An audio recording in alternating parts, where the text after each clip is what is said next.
and enthusiasm to learn and to train other women. So we're all excited about to see the result of this intense 10 weeks, all in remote, even though we have had a few dreams meeting on Fridays, but the hard work has been done in remotely. And I think the students are also very excited about sharing all the achievements they have done over this time. So now I'm gonna let Daniela to lead the session, and I hope you enjoy. After this presentation, you will have the chance to ask questions to our students. So feel free to do it. It's a very good practice for them, and also for you if you want to get to know them better and the way they have thought during all this process. So with that, I leave the turn to Daniela. Thank you all for coming. Thank you, Laura. Well, girls, today is the day, and super proud of your work. So the first one is going to be Natalia. So go for it, Natalia. Okay, so I'm going to present now. Okay. Can you see my screen? Yes. Great. So hi to everyone. First of all, thank you for coming. My name is Natalia. I'm actually working at Customer Experience, and I'm really, really happy to show you my project that I did in this bootcamp. So first of all, I want to start with a quick question. So how do you feel when looking for a job, or how do women feel? So based on these questions, I create a background for this idea. So when looking for a job, many factors may be involved. Okay, so I believe that having more visibility of the environment can help positively women to make better choices, or having this data beforehand can really help. Based on this statement, I wanted to have a look at on the internet to see other platforms. So I make a competitor analysis to check many pages that you already know, like LinkedIn, Glassdoor, to see what was going on, which information was shown. And I found many, many insights. So based on these insights, what did I learn? I group all of them in these 4 statements. So first of all, there's a lack of information related to job-specific positions. There's no information related about women at companies. Companies' culture is usually not shown on the internet, and normally information about salaries is not accurate at all. So what's the next step? The goal of the app was to have a complete online data platform for women in companies. What do I want with this goal after my initial research?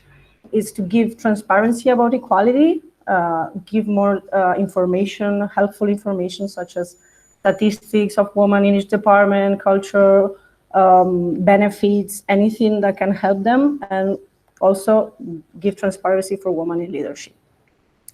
So in this stage, I wanted to make my research, and I wanted to base it in these 3 important aspects. So I wanted to explore the feelings. How do women feel when looking for a job? Which aspects are important for them in order to choose one company or another, or anything that can be important for them, and expectations about their environment of the company. So finally, I create these surveys and interviews. I created surveys and interviews based in these 4 topics: internet usability, fears and feelings, experiences, and online platforms. A total of 85 surveys between women between 25 and 40 years old, and interviews. I interviewed 4 women between 25 and 35, working and not working, because I wanted to see both points of view. So based on all this information, well, I have a lot of insights. It was really, really helpful for make my statements. I group all of them in these 4 insights. First of all, women felt gender inequality in their workplace. Actually, 64% of all the women that answer me confirm that once in their life they felt gender inequality in their workplace, in their career. There's a wish to have visibility regarding companies and career growth and salaries. So as women in leadership is still a big issue nowadays.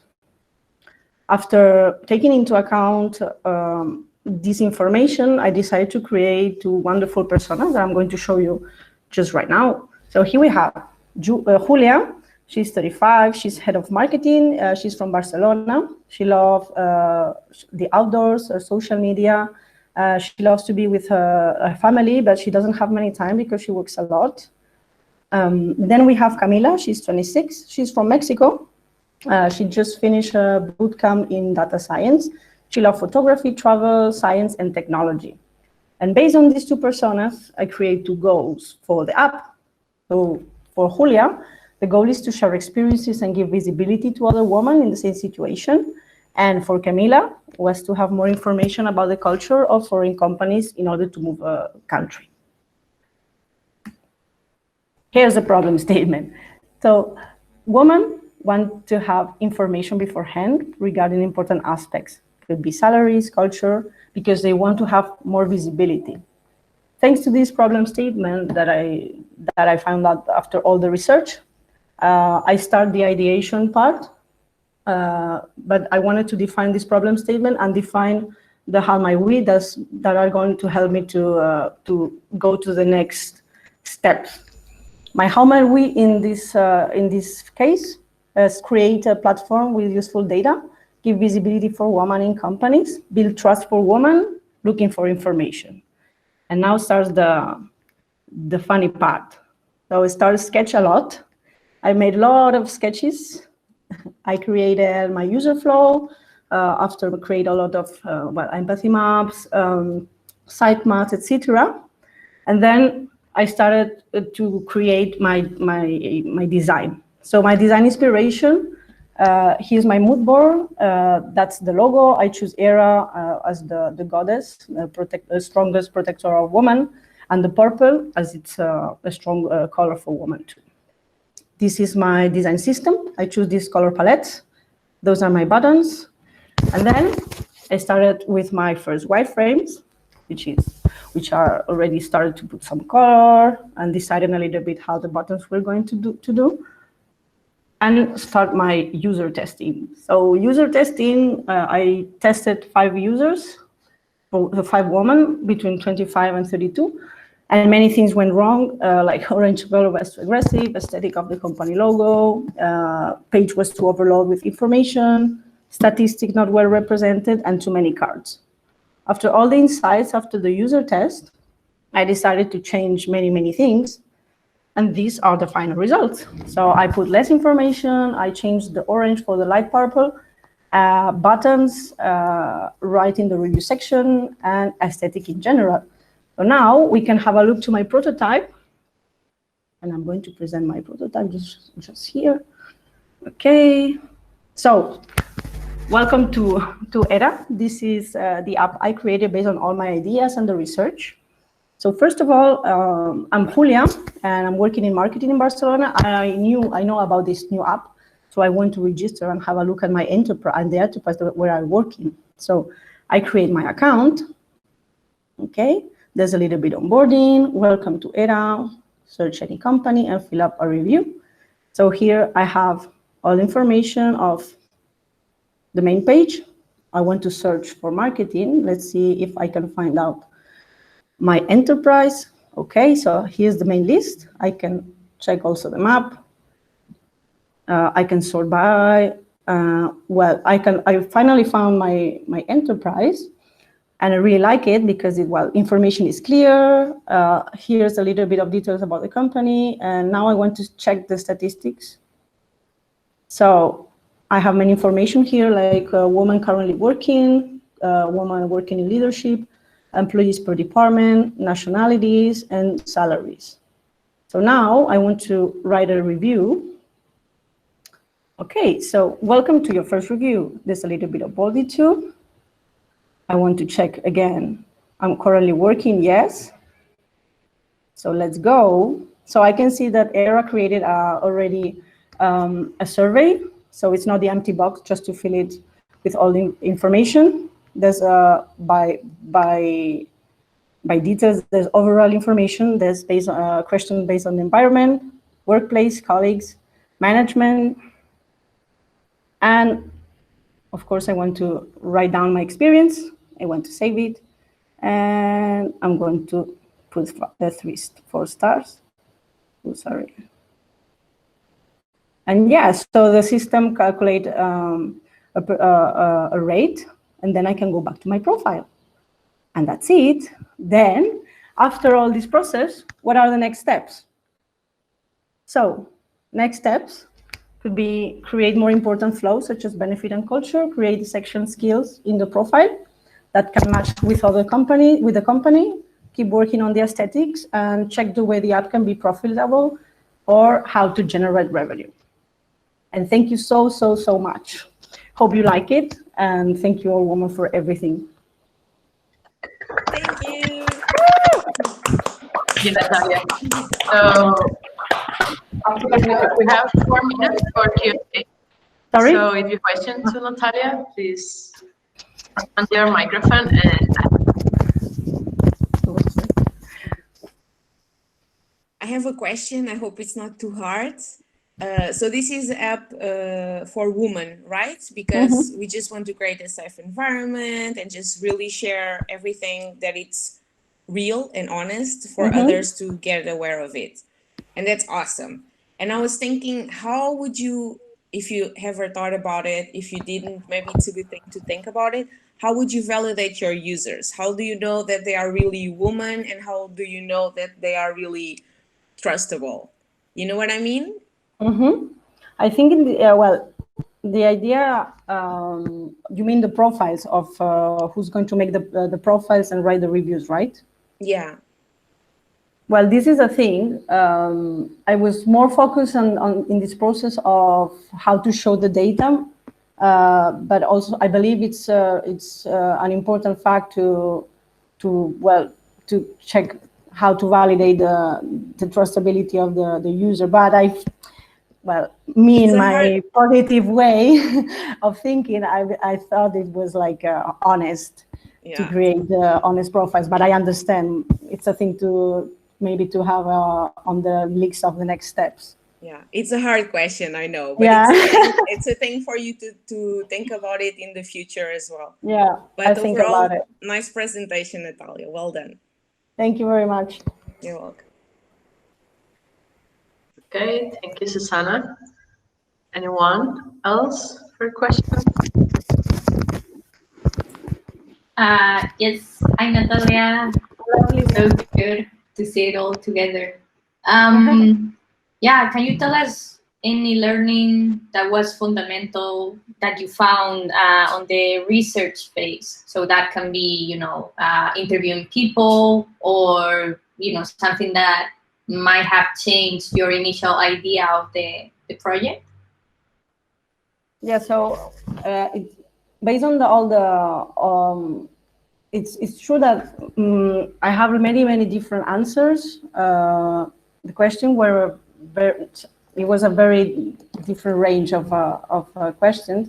What I found the most important thing was like the similarity of experiences of women, mostly in in technology, and also like leadership. Like there's a really I don't know how to say, like there's a point where there's no information. Normally they are used just to check the just 1 or 2 apps, but there's not really, women users in general are used to just check what they have in the internet, but they are used to don't have this information. So I believe this, I gave them the option to, so what they were feeling about having this data beforehand, and obviously they were not used to have this information, but I think it's positive for them. But I don't know. Thank you. You need a fan. Yeah, it's cool. Thank you, Lydia. So, more questions for Natalia? She did a great presentation. I think it's so clear. Thank you so much. Thanks. So next one is gonna be Laura. Laura Pase. Or yeah, Laura is, I think it's not connected. So Anna.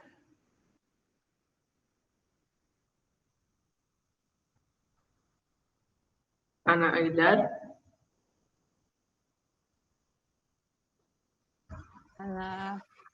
Sorry, I have crazy my mouse. I don't know what happened. I wanted I have to speak with Google Meet to say the user problem. Anyway, I'm here. So I was ready to Laura, but let's change my mind and starting. Okay.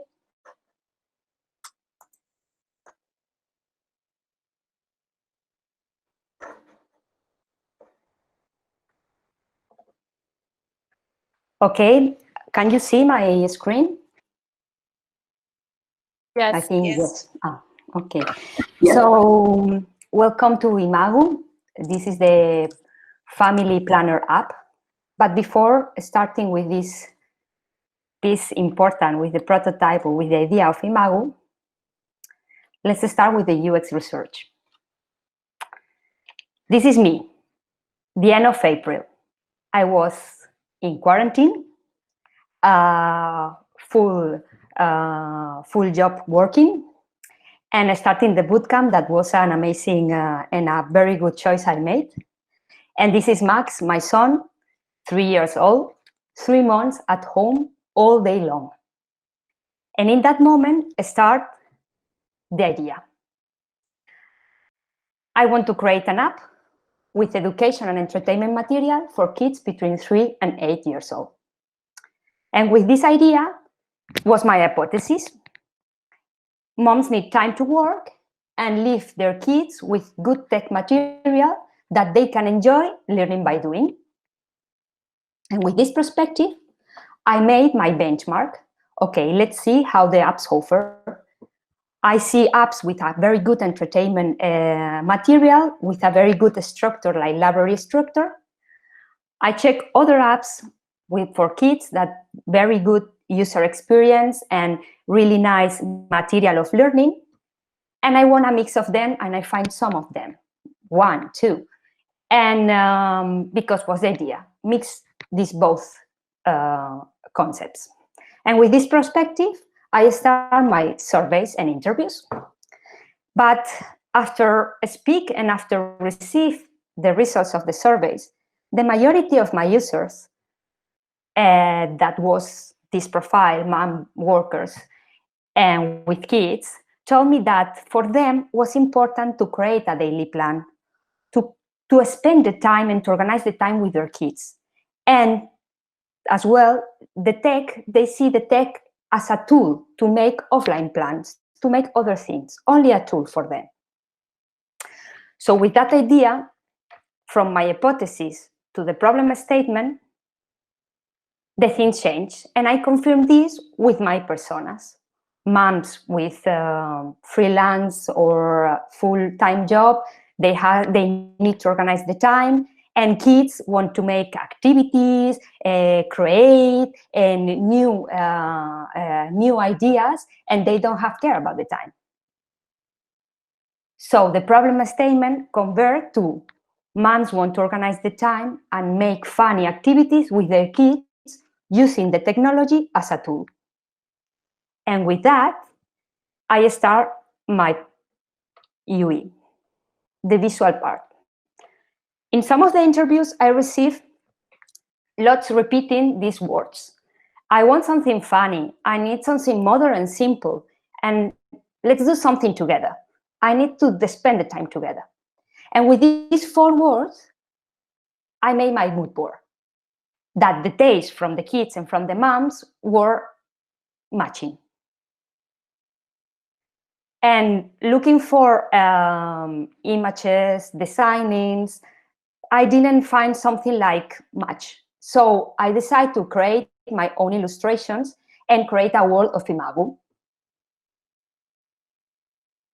And with them, with the colors as well, the combination of the colors, the typography, the components. And in parallel, I was working in the user testing.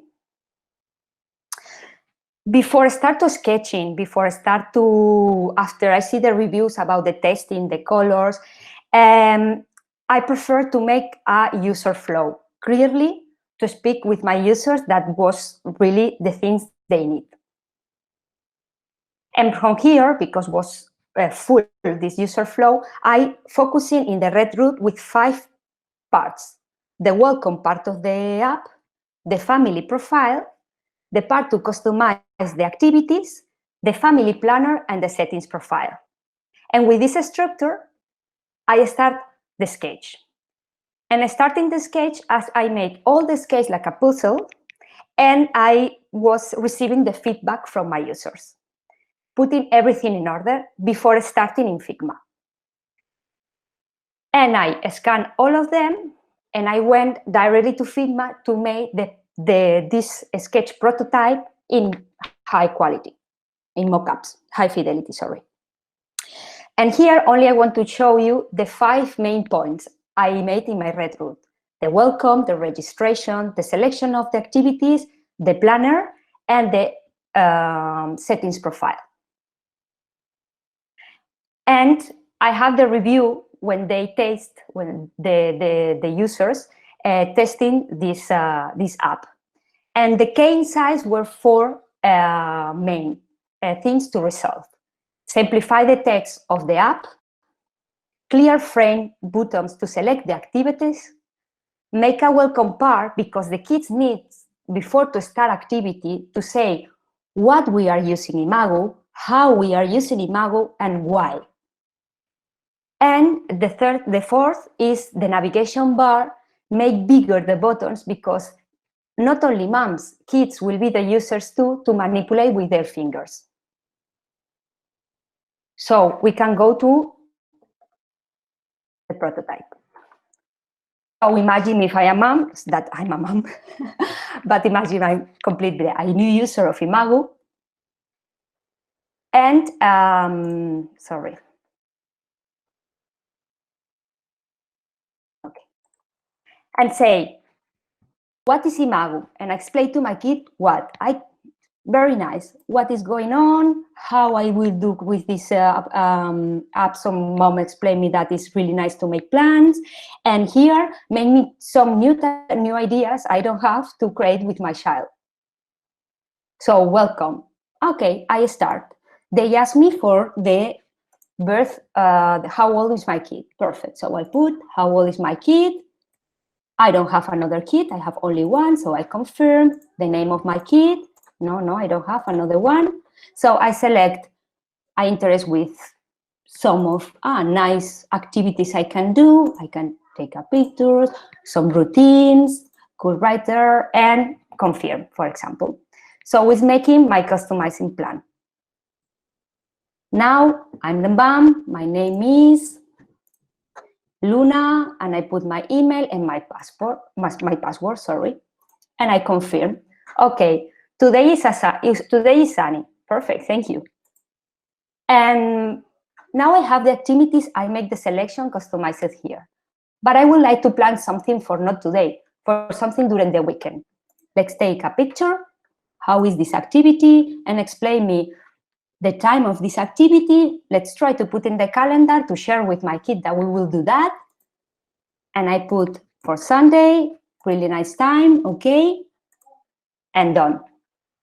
So this is how is working the plan. So I can go to settings profile or back to add other activity. Until here, I do, but we have next steps. The next step of this project is create a flow of sharing this activity to grow the community, renewing the options of the activity to be secure that the engagement with the user continue to use the app. And create a section in the profile of reviews of the users to reinforce the community and design this part with detail about the settings profile. So thank you to all of you. I have to thank you, my compis, my colleagues, that they have a big human quality, because it was not easy to combine these three: mom, work, and make the bootcamp, but I made it. And thanks for the environment of allWomen, because you are a brave community. So thank you so much. Yay! Well, Yeah, great presentation. Love it. So, questions? I have one. Oh, sorry, Sana, go on. Well done, Anna. Really liked your presentation. Thank you, Sela. Yeah, and the idea as well. It really looks, the design looks great as well. And I was curious about, you talked about the user testing, and did you also get feedback about the concept itself? Because I also find interesting that you changed the concept based on the user feedback, right? So you changed it to more planning. Mm-hmm. And so I was curious if you could validate that that's really something that they appreciate, the solution you came up with. Yes, basically yes, because I was thinking it's good. The moms didn't have the time as me. I was feeling, and the feedback was say to me another way to do. Organize better the time that moms, I think, have a very good time in management, some of them, but others need help and support. And why not support with that? And then the connection with the kids, because the majority of them told me that the kids in this age need a routines and need an agenda. And it's a good discipline to make something like with a creative value, and putting the technology better, because it's the present and the future for them. And to be familiar with this, and don't make this make this as a tool, not only like something that to enjoy and to vicious the time for the kids, is something useful for them. They realize that the useful tool of the technology. Okay. For this change, and let's say, let's do something really useful for them. Yeah. Thanks. You're welcome. So, Diana, I think. Yes. So, hi, Anna. It's not really a question. Actually, I just wanted to say, well done I know it must be difficult to actually design something that works both for an adult and for a child. So I think that it's probably one of the stronger part of your design. So just wanted to say, well done on that. Thank you, Diana. And well done, because you helped me a lot. Thanks for your support, really. I appreciate it. Nice. More questions? I have a tiny one, Anna. Okay. So you use a calendar, and the calendar is like a very important part of your project, because it's the idea is that people can plan. And I saw you building a calendar within the app, and I was wondering if you consider to link into your Google calendar, or the one that you have on your system default calendars, to have it together with everything else that you have going on as a mom. Yes, one of the points of the next step is the part I put a button to share in the calendar. Share not only with other users and they have maybe to download Imago, so it's part of marketing to be part of the community, but share as well in your Google or your iOS calendar, that is the normal one we use. Because don't forget to combine that. But the Imago is a calendar as well for kids, so they don't have to see my Google and everything. They have to join they have to join the calendar of Imago. But of course, the share button help this. It's one of the next steps to be useful, this app for the working days. No, don't repeat the process or every calendar, that this will be unuseful completely. Yeah. I saw you don't like, usually sometimes when we create events, well, typically we have alerts, like the possibility to be alerted before it. I noticed you didn't have it in your calendar. Is on purpose? I mean, is it your intention this to be like a agenda that at 11 we have to take a picture, and then at 12 or you think about it as a loose thing, more like guidelines during the day? Completely a guidelines during the day. It's only a motivation. It's only a motivation for the timings. It's, for example, we wash your teeth. We have to wash the teeth in the night. Will be 9, 9:30. But it's the moment you show to the kid, hey, did you see the calendar? Remember, it's like transfer this beautiful schedule some of family mates in the kitchen to making the tool technology. But obviously anything stress the time of the mom, of the kid, anything. It's only discipline, but in a good way. Mm-hmm. Yeah, cool. Would be sorry, this is the last one. Would be interesting, instead of having it by hours, that you have it by moments, you know, like waking up, during lunch, or around the afternoon. If it's like a little bit loose, could be also a nice approach to have it like something like that. Just a thought for you. See, it's a very nice develop. We can use the calendar only as a tool to when they start to say Monday, Friday, to understand the time, because they like the time when it's coming the afternoon.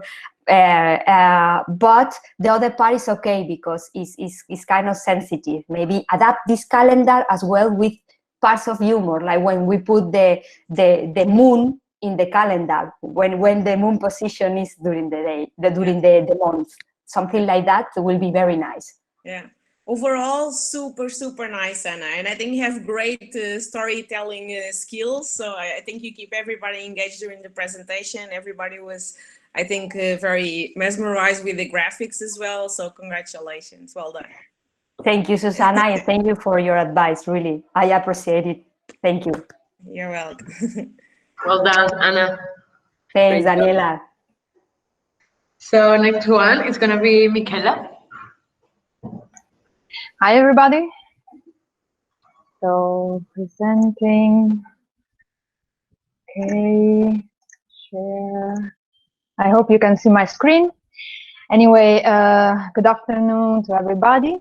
I am Michaela, translator, copywriter with a recent interest in UX design. And I would like to share with you my project. It's an app for parents of children with speech difficulties. Okay, just a sec. I chose this topic because a close friend of mine is the mother of a late talker. So I know her struggle. I know how long it took for her to take action, and also how she feels judged because she didn't do it immediately. So I was thinking about creating an app that could help such mothers to take action earlier. After analyzing the competition, I did a survey, finding my users mainly in Facebook groups of English-speaking people. 67 participated, and I found out that almost all my users, or 97%, are women. And against my hypothesis, they took immediate action by contacting a specialist. The pain points of my survey regard mainly 4 points. So the therapist, the relationship with the therapist, my users need better support, the connection, so the need to feel more supported from the family and the environment, the information one can find online. My users need accessible, clear, and reliable information, so written from field experts. And the ones that use the app, so 32%, wished features like a direct chat with the therapist, the record of the progress of the games that the child plays to enhance his skills, and all the information divided per age and speech disorder.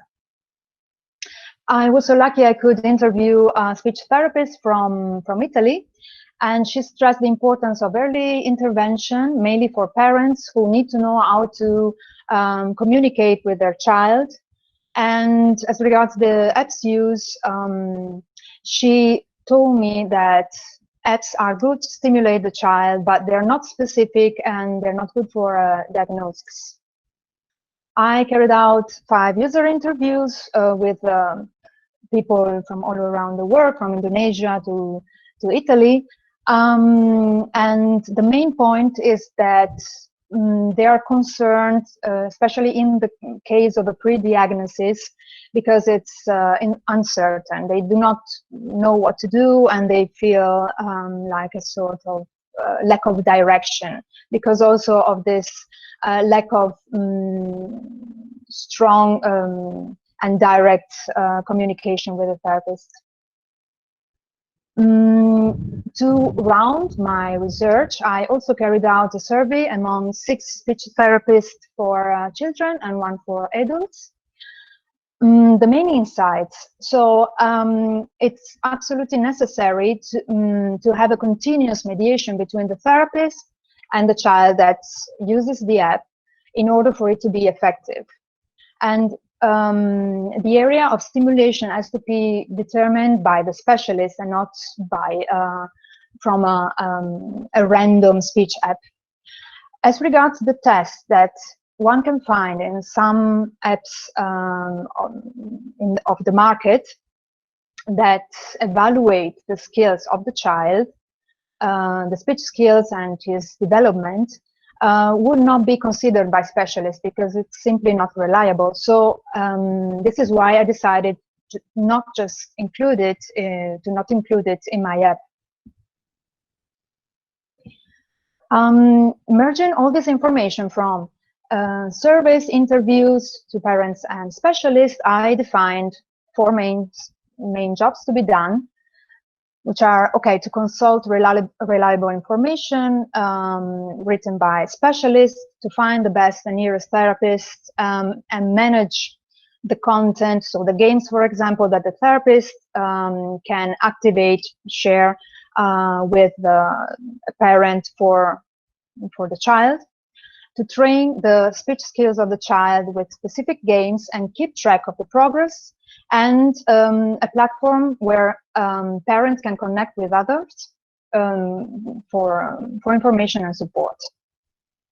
Here you can see my ideation and iteration phase. So 2 screens slowly developing from the paper sketches to the wireframes towards the latest version.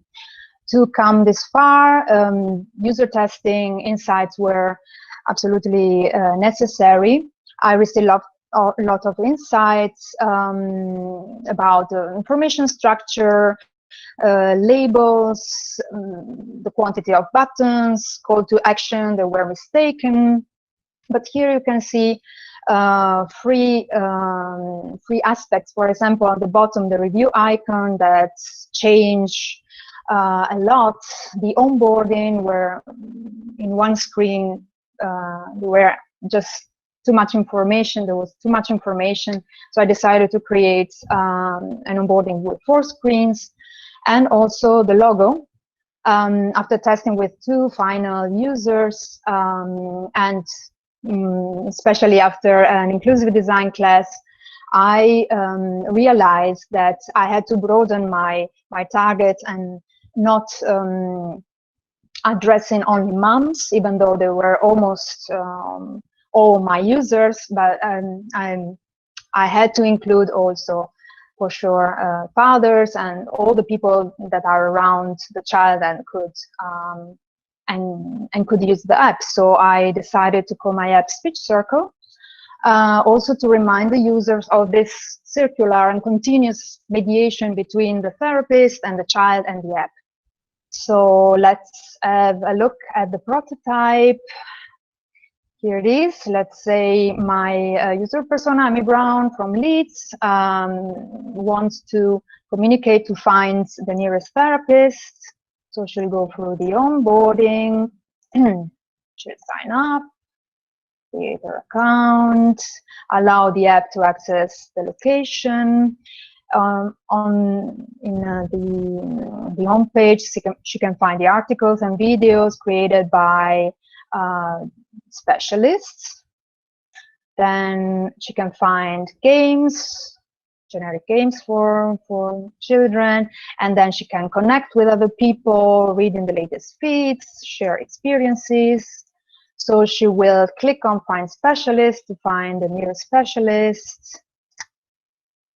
Click on this profile, she'll find the profile of Simon Smith. She can read here all the peer reviews and check some articles she has written. And she wants to send the specialist a video of the interaction between her and her child, because she wants to know if the tools she received from the former speech therapist are still valid, and she wants a second opinion. So she'll go for a private message, she'll pay for it, she'll write an email, she will enclose a video of the interaction and send it. Another user flow I tested was the games section, where she can find, where a user can find games selected by the specialist chooses, and generic games from Speech Circle, check the progress of the day, and maybe filter it by month, check the progress of June, and share it. So that's it, actually. Thank you, everybody. Thank you to allWomen and all my colleagues, and thank you for listening. Thank you, Michaela. Great. So, round for Q&As. Have a question? Hello. Hello. Thanks, Michaela. I really appreciated how you showed the whole progress and, like, I don't know where the idea came from. I think, you know, a story is always very engaging, and it was, I hope that it was also good for you to be exposed to the reality of maybe another people or another collective. I have one question, and it's also maybe one that is a little tricky, but maybe this is good for you to think about. Yeah. So one thing when you were showing the app that I was thinking about is how would location add to the content of the app? Because I later on I understood that you can reach out to specialists in your area, right? But Yeah. I was wondering if you have thought on what if a user didn't want to share their location, how would that affect to the rest of the app or their experience with the app? Yeah, the idea was also to create a filter. There's a filter icon, but I didn't develop that part because of time reasons. But yeah, I was focusing on the nearest therapist because a certain percentage of my users pointed out they choose the nearest one, the nearest and the better. So I thought of location and also on reviews. Actually, at the beginning, one has the possibility to share the location or not. So in the case one doesn't want to share the location, it will land to a screen and then filter all the specialists by specialty, or yes, by reviews, something like that. But this will be the next step. Okay, so the content itself of the app, the articles, for example, would be generic, let's say, or not, or would they be based on the location as well? It's okay if you haven't thought about it. That's interesting. Yeah, actually, it would be really helpful for my users to know also if there are other resources in their location, maybe parents groups or other sort of therapies they can join. So yeah, definitely it could be filtered also by location. So if there's something like that, one user can see all the resources that are in his city. Thanks, Michaela. What? Thank you. I have a question. Yes, go. So, hi, Michaela. First of all, Hi. really well done. It was a very nice presentation. It was super easy to follow. I really enjoyed listening to you. I have a question about what you said at the beginning about finding out in your surveys that almost every participant in your research were actually women. And I was wondering if you got the chance to investigate on the reason why they were mostly women and non dads. And if you didn't, because maybe you didn't have the time, how would you investigate about it? How would you find more about it? Yeah, there was a question in my survey that asked what the partner would what thought of, or how he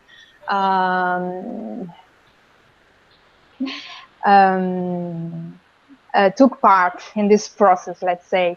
And so I found out that basically the fathers were just agreeing on what the mothers were doing, maybe supporting them in the research of a therapist online, but it was a small percentage. So it was mainly, okay, they were agreeing, or they were not really taking the problem seriously, let's say. They would just wait some time, or they didn't participate actively. So yeah, this was the main insight. Okay, interesting. Thank you. You're welcome. Sela. Do we have time? Otherwise, I wrote it down. Yeah, go for it. Okay, well done. Well, good job. Thank you. Again. Like the others, really nice. It shows a lot of empathy. I could see, like, really listening to the user and the specialist. And I was just curious if you also got feedback or did some research with, maybe I missed it in your presentation, but with the kids and the people with the language disorders. Oh no, I haven't researched on kids. No, that I was missing that part. Well, Yeah, I knew the child of my friend, because of the close relationship, but I haven't interviewed or done research on that so specifically. Yeah, I think it could be for next step. Could be interesting to maybe you can add like an element of gamification, for example, to make it fun also for them. Thank you for the advice. Thank you. All right. Thank you, Michaela. Well done. Thank you. Thank you. So next one is going to be Lucy. Okay, just let me present. 1 second.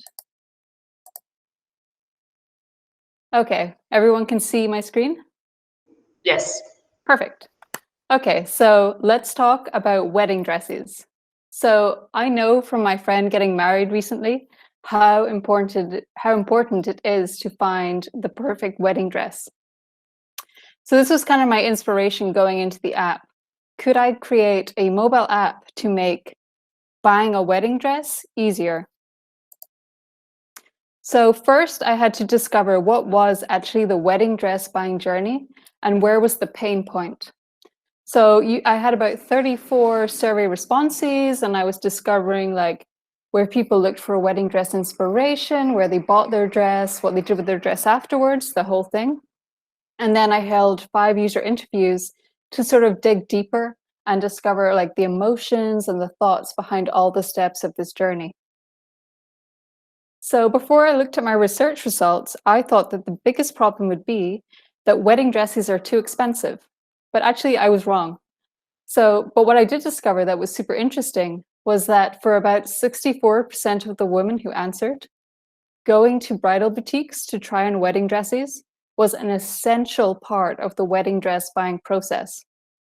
for like the majority of women, actually like trying on the dresses and seeing how it looks on their body is so important before they make the purchase.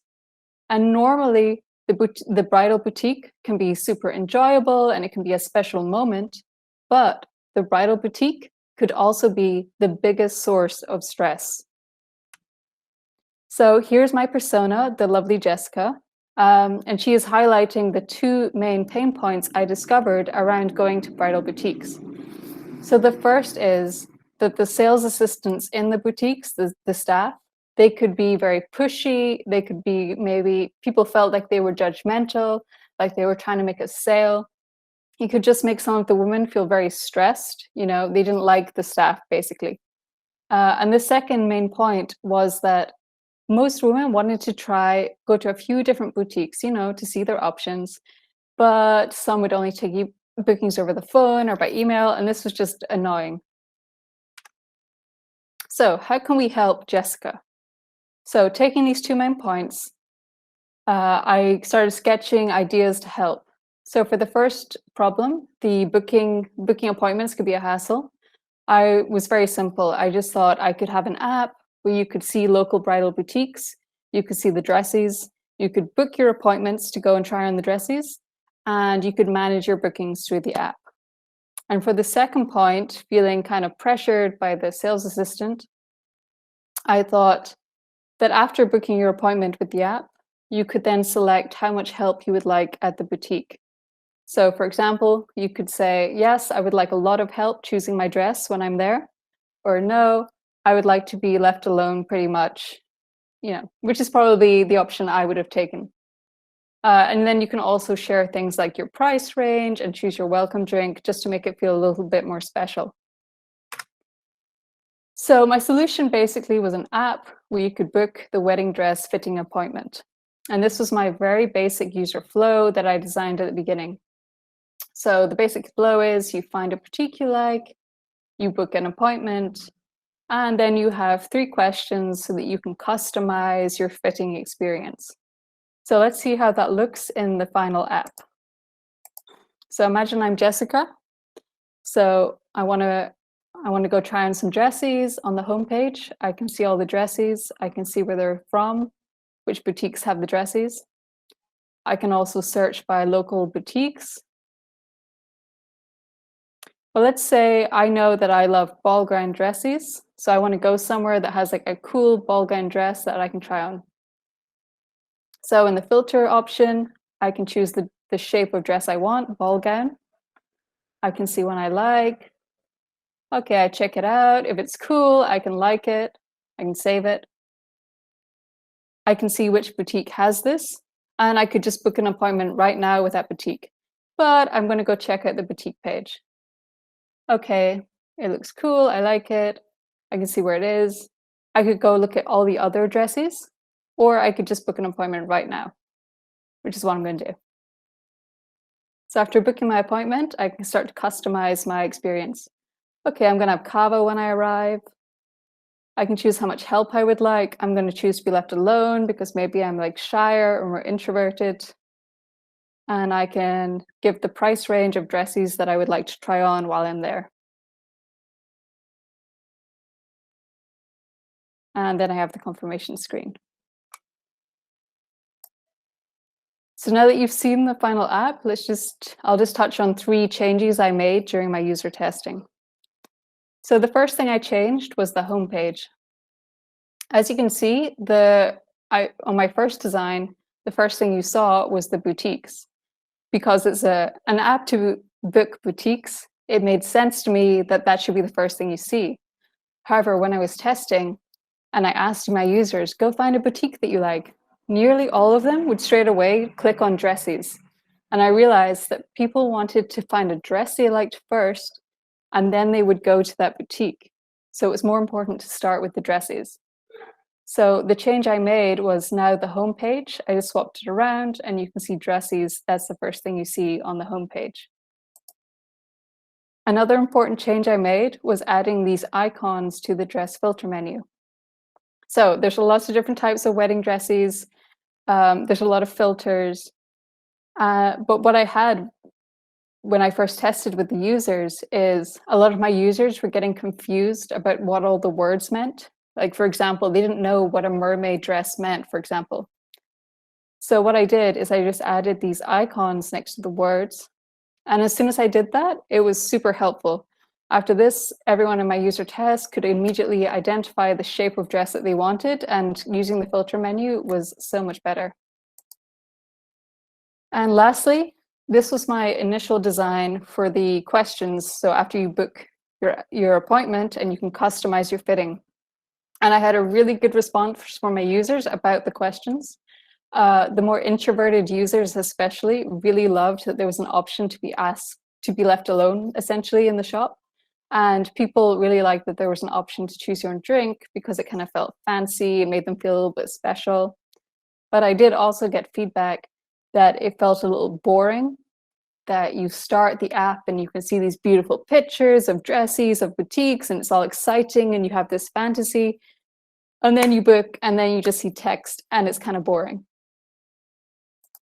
So what I did to sort of solve this is first I added pictures to the questions, just so you can sort of keep that fantasy going. You've still got the nice visuals.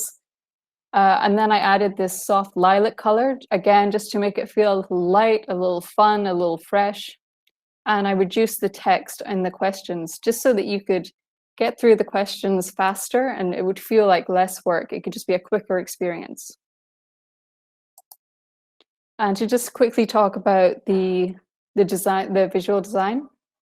So I chose this purple because it's, it's a fresh, it's a fun, it's a feminine color, but I just wanted to keep the color use in the app in general to a minimum, just so that the photography was the main focal point of the app.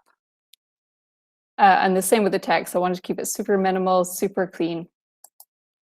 And my next steps would be to create a map page where you could see the boutiques near you, and then also to finish creating the login and sign up screen. So that has been my project. Thank you everyone for listening. Thank you allWomen, and I would love to hear any questions that you might have.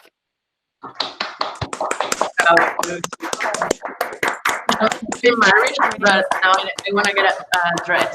We're all going to get married or get dresses. Yeah. Thank you so much. Thank you. So, questions? I have a quick one. Mm-hmm. Lucy, first of all, amazing presentation. I'm planning on getting married next year. Can you please release this? I need this. I'll try. I was wondering, did in any part of your process thought about sharing the appointment with your friends? Because usually, as I see it in my perspective, you don't go to these appointments alone. You go with family, bridesmaid, and so on, because you need opinions. You need people to tell you how amazing you look in that dress. And to be able to say yes to the dress, you need some support. Did you consider that as well, like sharing the appointments with people around you? What I initially planned was that when you were logged in, that you could share you could first manage the appointment on the app, but you could also share this to your email, to your Google Calendar, to whatever else. I hadn't yet considered emailing it to other people, but that's actually a really good point, because in my research, I did find that most people, it was a special occasion. They wanted to take their best friend, they wanted to take their mom. So it would make sense that maybe you could also just very quickly, at the press of a button, send them this email or whatever that would say, hey, you've been invited, would you like to come, or something. That's a good point. That sounds amazing. Again, congratulations, and to all of you. Thank you. More questions? I actually want to. Go. So Lucy, as like everybody's saying, really well done. I think, yeah, your project is really great. Thank you. I have one small question. Did you, like, in any part of your process, thought about what the experience for the boutique will feel like? And I mean, I understand that if you didn't do it for this part of the project, but this is something that you've thought about. I thought about it a bit. I was trying to think, I wanted my project to be realistic, like it could realistically be a business that would work. And obviously you'd have to go to the boutiques and they would have to agree to use basically your booking software, which merge with whatever booking software they currently had, which I guess for some might be a problem, especially if they're just using like pencil and pen or very old school. But I did think that for the boutique, it would be beneficial that if the app was successful, they're potentially getting more bookings.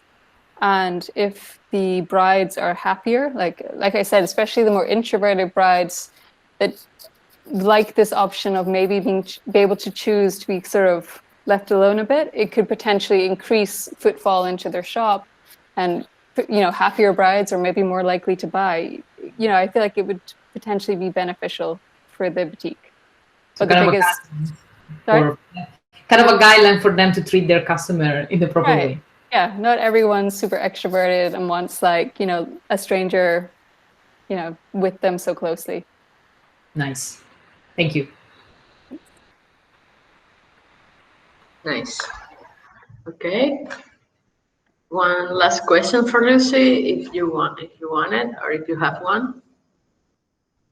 I don't have a question, but I would like to say super nice presentation, Lucy. Thank Very you. clear, enthusiastic, super well presented, like from one point to the other. And I think it's a super viable product, actually. So congratulations. Yeah. Thank you so much.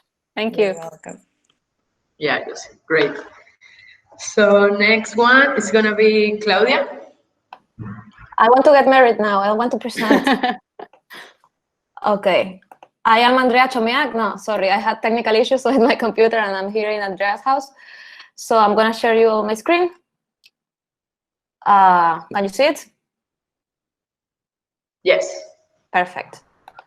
So today I'm going to talk to you about WonderMap. But first of all, my name is Claudia Escalona, and I created an app to explore the world's most unique places.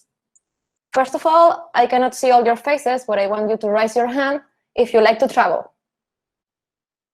Andrea is not raising it. Okay, thank you, Andrea. Thanks for your support. So I see that many of you, I don't see you, but I see that many of you like to travel. For me, traveling is super important. It's an opportunity to grow as a person because, in my opinion, it expands your horizons and helps you create your own vision of the world. But that was, anyway, just an opinion. I wanted to know also why other people travel. I wanted to know exactly why. I wanted to know what their interest, how they navigate and discover, how they choose a location, what makes you worried. So for that, I needed to understand the travelers, the people who travel. And I conducted a survey and an interview. And in the survey, 122 people answered it. And they answer that 80% of them find their information on their trips on Google Maps. They use it as the main navigation app and the way that they used to find places and find their way around the city. And I also interviewed 7 travelers from a very diverse sample size. I choose people from Asia, Europe, and America, in Latin America and North America, because I wanted to understand better. I wanted to broaden my point of view and see that if my problems were the same problems that other people had. After the interviews, I noticed something interesting about my survey, is that I was only considering tools. I was not considering other factors that can define your decision. And one of those factors is the friends. That's why I call this insight the friends plan, because friends give recommendations and make you save money. And also, if you want to visit a place, probably the first thing you're going to do, or at least in the opinion of the people I interview, is to remember if they have a friend over there, because that person can guide them through if they are traveling alone, or if not, they are not traveling alone, they can like host you and so on. The other insight was the confidence level, is that some people prefer, like they feel confident traveling by themselves, but they prefer not to do it because it's fun to do it with somebody else. Or maybe they feel safer, or maybe they feel like unexperienced. So in any case, they resort to the friends. And the third, but not less important one, is the element of surprise. That is that people want local, unique, and personal experiences instead of the things that they see always like everywhere. Like, Barcelona equals Sagrada Familia, etc. People were very avid telling me that behind their sparkling facade, there is a much more interesting background. And with this powerful insight, I created my power statement, that is that young travelers want to discover lesser known places because they want to do what locals do without feeling like tourists. After that, I started to synthesize my personas, who consist in these 3 archetypes. I call them the adventurer, the researcher, and the planner. And I'm going to make some questions, and I want you to see which one of them resembles more your own way of traveling. How do you walk around? Do you plan every single step you take, or do you explore more? How do you find these new places? Do you research them through like very much like taking into account your tastes, or you prefer to be surprised by the city? What are you looking for? Are you looking for something very specific, very obscure, or you prefer more mainstream places? And the last one, how comfortable do you see yourself? Do you see yourself as an adventurer who goes to couch surfing to find a couch in some random stranger's house, or you prefer to book a hotel, or you feel comfortable in an Airbnb? Doesn't matter who you are, because whoever you are, you can always help another person, and that's the essence of my app. And I wanted to be reflected I want to reflect that on the user flow, because if you are like the explorer, if you are like the adventurer, you can provide content to the app.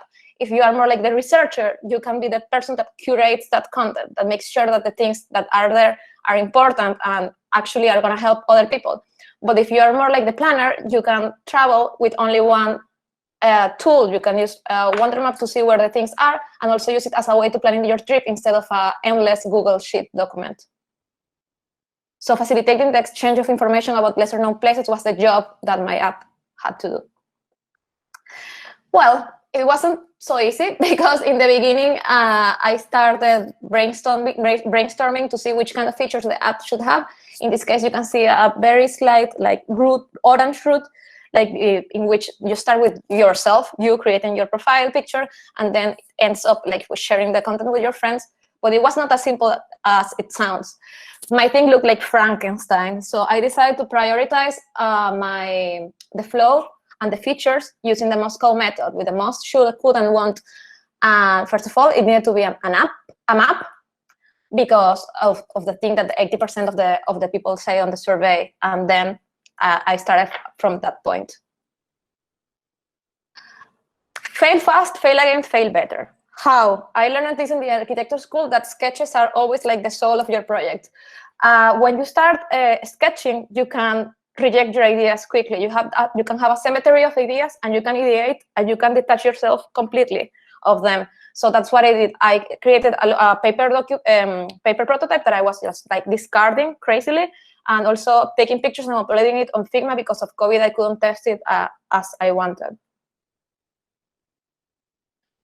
Another important thing is that I had to take into account that the people who were using my app were people who probably didn't have a lot of money to have the flagship phone, so they had to use it to navigate the app in this kind of phone, like a 100 euro phone from the Paki. And also it had to have accessible buttons to the important things that the users should reach first in the app, because when you are traveling, you have a lot of inputs. You have to take care of your belongings, etc. After the body of the app, the structure of the app was ready, it was time to give it a voice, because it needed to have a personality. It needed to feel like somebody was talking to you. So to be original, you have to go to the origin, and the origin was a collection of old vintage maps. Mine and my friends, like this pink one that Andrea gave me. And my suitcase, because I remember Diana was like, okay, it reminds me of a suitcase. And I was like, I actually have a suitcase like that. And the voice of the app, I decided to make it encouraging, curious, and outspoken. Like my inspiration, Valentina Quintero, who's a Venezuelan traveler. She had a very interesting TV show in which she was traveling all around Venezuela, like some places that could be like very dangerous for a woman, according to some people. So a bit of mood, my graphic inspiration, I use red because it inspires courage, but it also is also a color associated with femininity. And for my design system, I decided to use a monospace app, a monospace typography, because it was giving the app this feeling of something old, like an old plane ticket that was printed by some old, very old like device, and also the color red, as I told you before. Okay, let's test, because then I will tell you about the changes. I am Hannah. I live in Tokyo, but I want to go to Barcelona. People say that it's a very cool place. First, I create my account. I specify my tastes. I find some friends. I see that Ramona is here, so I'm actually interested in talking to her because it's been a while. I can edit my bio. I go home. I see what's in Tokyo, things that are close to my house, places from all over the world, cities that can be interesting for me or are popular. People have been adding things to those cities. I can see the local contributors, like this girl, Claudia, I don't know her. So after I checked a bit of Tokyo, I actually want to go to Barcelona, so I am here. I explore a bit the map because I'm a bit interested, and then I search. Nice, I'm in Barcelona. I see places that I might like, places that are recently added, and some list about things that might be interesting for me if I want to make my trip a bit more like, you know, I have a specific trip. Then I look for Ramona. There are also some local contributors who actually live in Barcelona and can help me. And I see the place of Ramona on her map. Seems that she has some interesting places here. So she probably has some tastes similar as me since we were friends, since we were kids. So I'm gonna see about this place, Razmatas. I don't know, it looks interesting. So I see that Ramona leave a comment, also Chingy, who I know, which is interesting because that talks good about the place. And then the tags to see which kind of place it is. And now I'm gonna see some pictures about it. Okay, cool, concert venue, I like music, so I'm gonna save this place. I'm gonna go save it later, checking my place. Perfect, I can organize my trip now. I can keep exploring, or I can chat with Ramona. Hey, what if I go there in Christmas or something? Can we meet?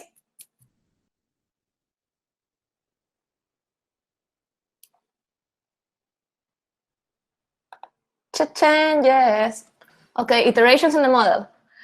First of all, I have to think about the map size, because I have to test it with more people because the 7 testers were giving me like very interesting feedback. Some of them were freakies of the maps and they were like, I want a bigger map. And some of them were like, okay, this is like removing relevance of the content. Also, I have this very important insight from Lydia. She tested and she told me like, okay, what's near me? Why do you have a button? Just show what's near you. It's immediate. And I was like, damn, this is amazing. I should do it. And as long as I did it, people were like, oh, this is very cool. And labeled my icons because they were very confusing in the beginning.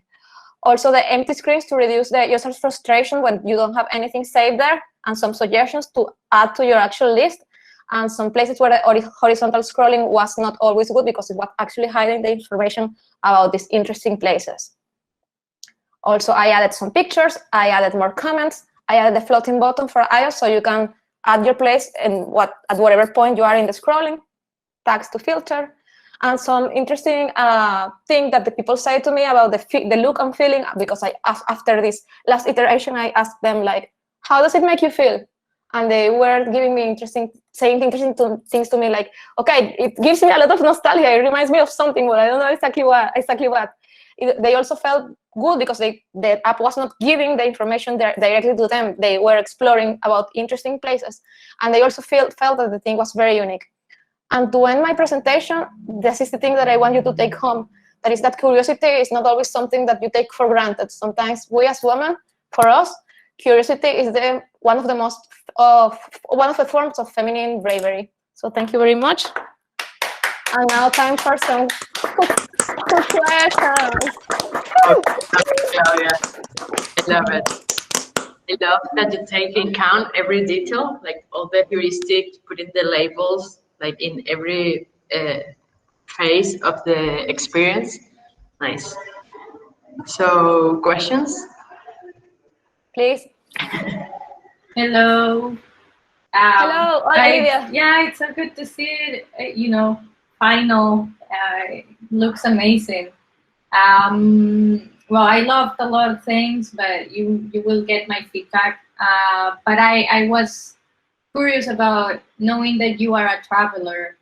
How would you envision, I don't know, other services maybe linked to this app? I don't know if you thought about that. I have my microphone on. You can hear me, right? Okay, yeah. You can hear me. Yes, I actually thought about that because it was actually a very very interesting way to make it profitable. If you can, for instance, look for your Airbnb there, if some local contributors can tell you like this hostel is very good. If you don't have a lot of money, you can actually book this couch surfing, or yeah, my friend has this Airbnb, or this hotel is good. Like to capitalize on that thing, because as a traveler, booking this place where you're gonna stay is very, very important. And not only the hotel, also like the experiences sometimes. Yeah. Because some people explore from home, but some others explore when they are already on the city, and that would make it more available for them. Yeah, I was thinking, I don't know if you've ever used this service that is like, you have just a couple of hours to travel around the city before you take the train or whatever. What do I do with my bags? And that's something actually that I had to figure out in a recent trip to Bilbao. So I just thought that those type of services that are appearing now as other apps could also be somehow linked into your own. So yeah, it's necessary because it builds also trust to the travelers. Mm-hmm. Right. Yeah, this looks great. Claudia, I have a question. First of all, sorry. Sorry. Claudia, could you stop sharing your screen? Sharing my screen with the presentation, yeah, sure. No, stop. Claudia, stop, please. I stopped. I'm sorry, I cannot see. Actually, I have an iPad now. Seeing my face is very weird. This situation, COVID, Go ahead. Sorry. Claudia, super nice presentation. I have a question for you. So you were saying that your users probably they have these tiny phones broken and everything with the tape on it. Yes. Because they keep traveling, etc. And you're using Google Maps, which is a service, right? And I was thinking that what happens if you don't have data or Wi-Fi? Sorry. See, yeah, I actually thought about it because when I asked one of the people that I interviewed, and the Mexican person, he told me like, I never use apps when I travel because I never have data, never. And I was like, but why do you download the content? And he was like, okay, I can do it for one city, but I cannot do it for every city. So I was thinking that actually, if you can download the data, that will also like be a good idea, like to have a quick guide of the things that you would see, because probably it won't be like a right on time thing. Maybe you won't see the comments, but maybe you can have an offline version of it, like some sort of like Michelin guide that you can download, something like that. If you think about that in the future, think also like when you download, like for example, Google Maps, you can download the offline map. If you download a lot of information and your phone is like very tiny and it doesn't have enough space, keep that in mind. Like how would it be that solution? Thinking that this will happen to a lot of people, maybe it's an interesting upselling point for your product. It's like, what is the version of offline? Maybe less stuff, less content, but more like the ones with more reviews or something like that. Actually, that's very interesting. Yeah, I will think about it. Because it's necessary. Yeah, and I have another question, but this one is very simple, just curiosity. So what I understood is that you are using the app and you see that you have a friend in town, right? That's why you start talking with her. Why would you use the chat of your app instead of just WhatsApping your friend? Because sometimes you don't have the number of the people. That had happened to me. Sometimes I have a friend and I lose contact with her because she's Venezuelan and she went to Paris, and now I don't have her French number. And probably I don't have a Facebook. I don't have a Facebook, and I have this problem often. I'm like WhatsApping other people like, hey, do you have Daphne's number? Because she went to Italy and I don't have it anymore. Yeah. So I reach people like on Instagram and on random places to talk to them, but you don't have a Facebook. So kind of like that. That's where the idea came. Sure. And also some people were like, okay, I want to chat with her. Like it was like the natural thing to do. If you see like the avatar, you want to chat with them. Like many people, all the testers were like, okay, what if I want to talk with Ramona? I was like, maybe I have to put a chat if the users are asking for it. Just to say, like, for example, in the future, you could think like if people register with their phone number, which could be private, you can also launch WhatsApp instead of building. You had to pay to build this product. Maybe you would want to do something like that. But just a thought. Of course, time is money and money is pizza. Yeah, you know. Okay, cool. Thank you. Thank you. You learned something, Claudia. You learned something very important. The pizza. Nice, great job, Claudia. Yeah, I wanted to say also, well, I don't know if there are many questions, but I wanted to say thank you, Sela, because in the research you helped me so much. It was amazing. Thank you. Great job. Thank you. Good. So next one is gonna be Laura, who was missed at the beginning. Yes, my computer decided to crash when it was my turn. Go for it, no worries. But now It's a shy computer, so thank you for your patience. No, come on. I'm going to start sharing. Me muteo.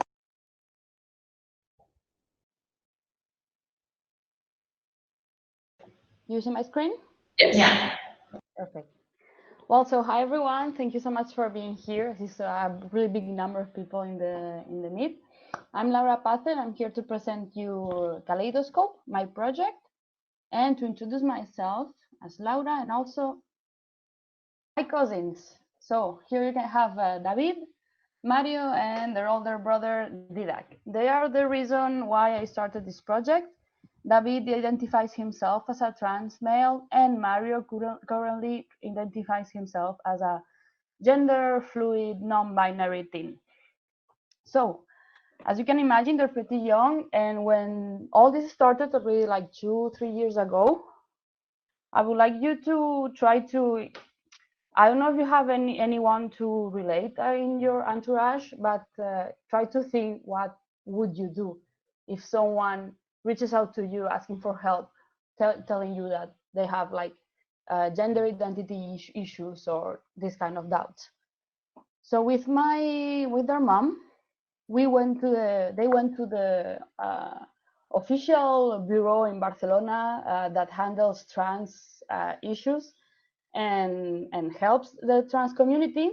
And these are the official resources that they received, like a list of links, like printed, that you can find a lot of different links, like blogs, Facebook groups, like associations, a small guide for issues related to gender in ID documentation, and a list of medical centers in Barcelona with specialized assistance. I don't know if you are as surprised as me, because I thought that nowadays, 2020, we should have more info and more resources for this. And talking with my cousins, I was curious also to know if this issue was really expanded within the trans and the non-binary community. And that was my assumption to start investigating. So the insights that I took from the surveys and the interviews I had the chance to have the survey shared by Chrysalis, is the Association of Families with Trans Kids. And I had a really big demographic, like ages from 11 to 47, people that identify themselves as gender fluid or trans or genderqueer. There's a lot of different terms. And the main insights I discovered is like their main resources, because of what you saw in the official bureau, that the community uses, is self-investigation on the internet and their own community, like word of mouth, activists or influencers, support groups, etc. 100% of their answers were replying this. The pain points: confusion and trust issues. 65% of the replies in the surveys didn't know where to start when they started feeling like this, and only 12% at the beginning and during their feelings and their situation reaches out to professionals when feeling lost. But at the same time, like almost the majority wants to reach out to professionals and be able to do it. Why they don't do it? Main reasons: lack of empathy, from the professionals, previous bad experiences and insecurities. Thanks to this big demographic that I had, I also detected that you would think that the health system maybe would be the main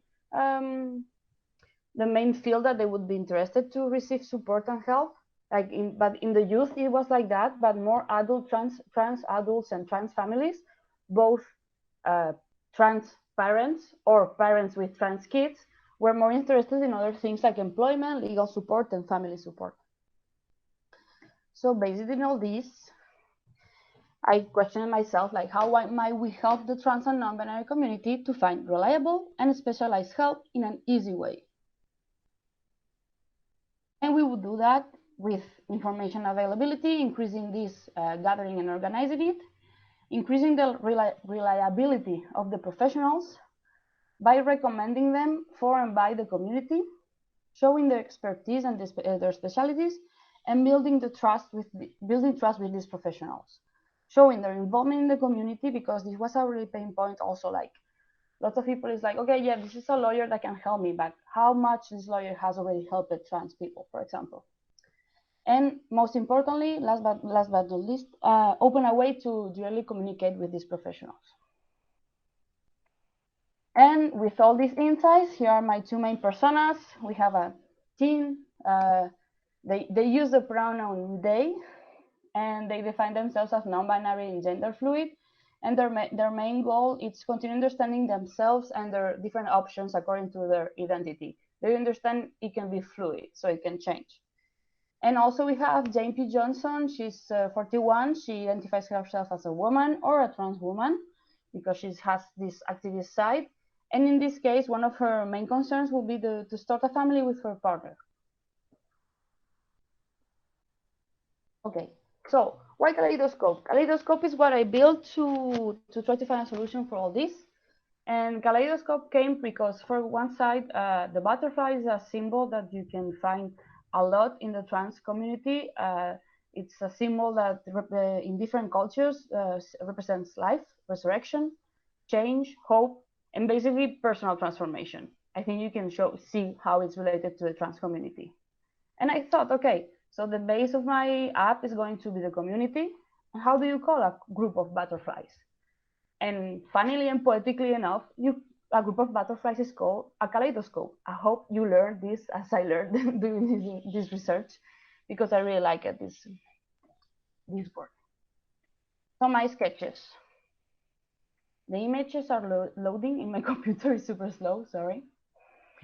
I started with, as everyone, in paper. I had more basic sketches like in the bottom, and also more detailed ones, trying to see what I could show in every screen. And it evolved little by little to the basic wireframe, based also in the Moscow system and the sitemap that really helped me to focus and be organized. And well, a little bit of design. I started based in the trans flag, like with the blue and pink, and then the kaleidoscope concept arrived, and I played with more colors like purple. And also the first designs that I did with color, as you can see, is that blue and pink before kaleidoscope. Even if you see the logo, that was like the main try. So with all this, the wireframes, everything, the design, user testing, test. Main changes.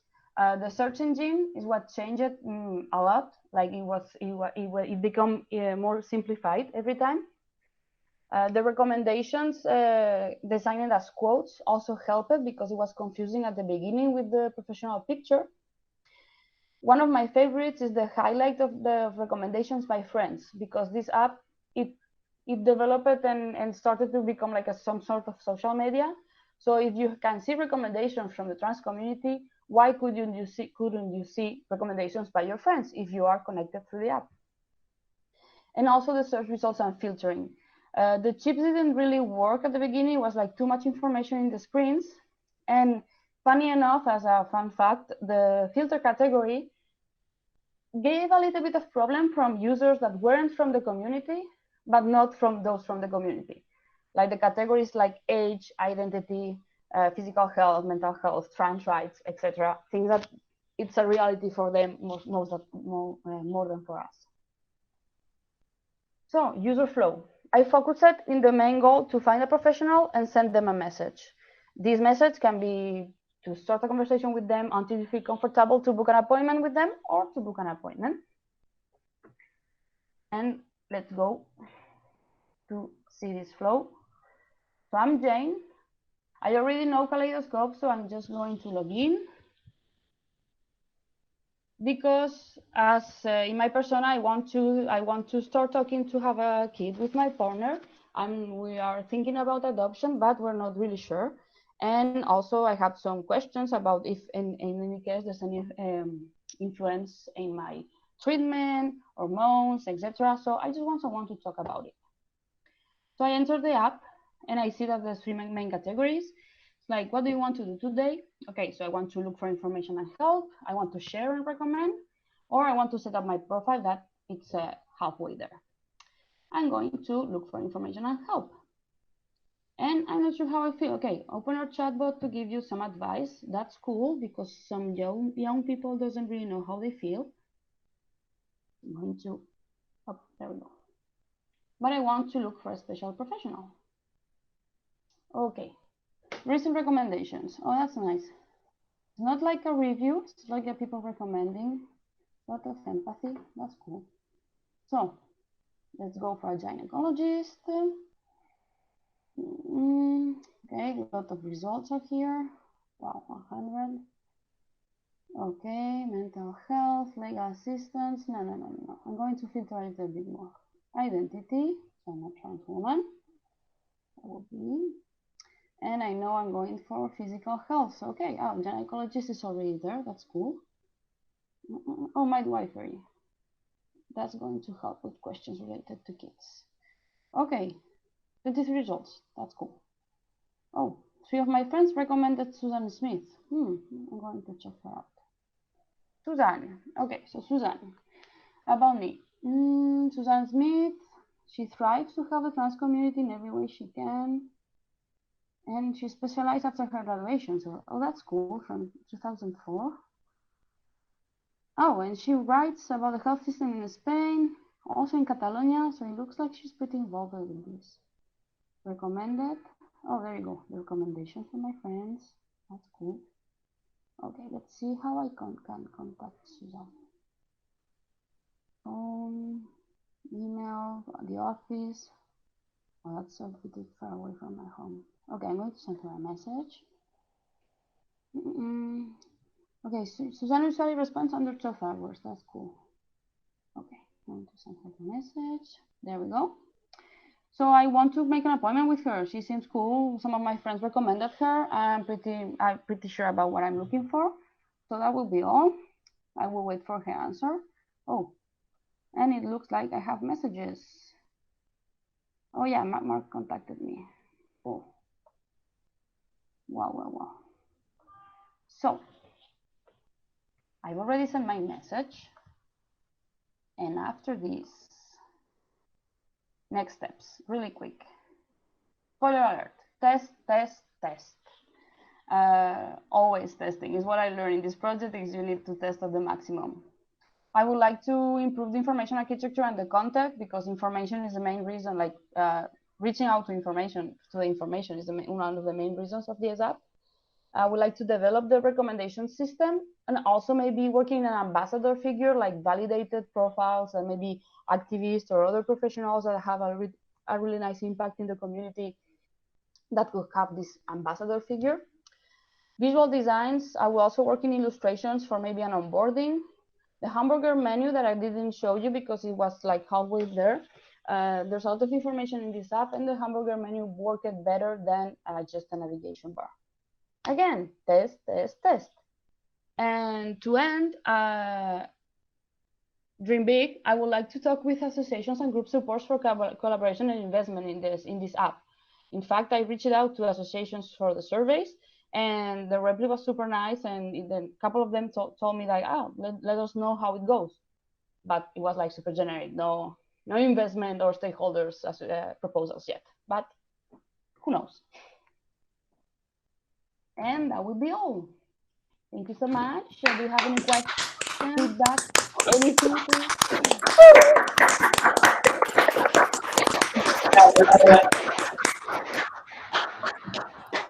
I'm going to stop. Questions for Laura? Great. Love the idea. Thanks. I have one question.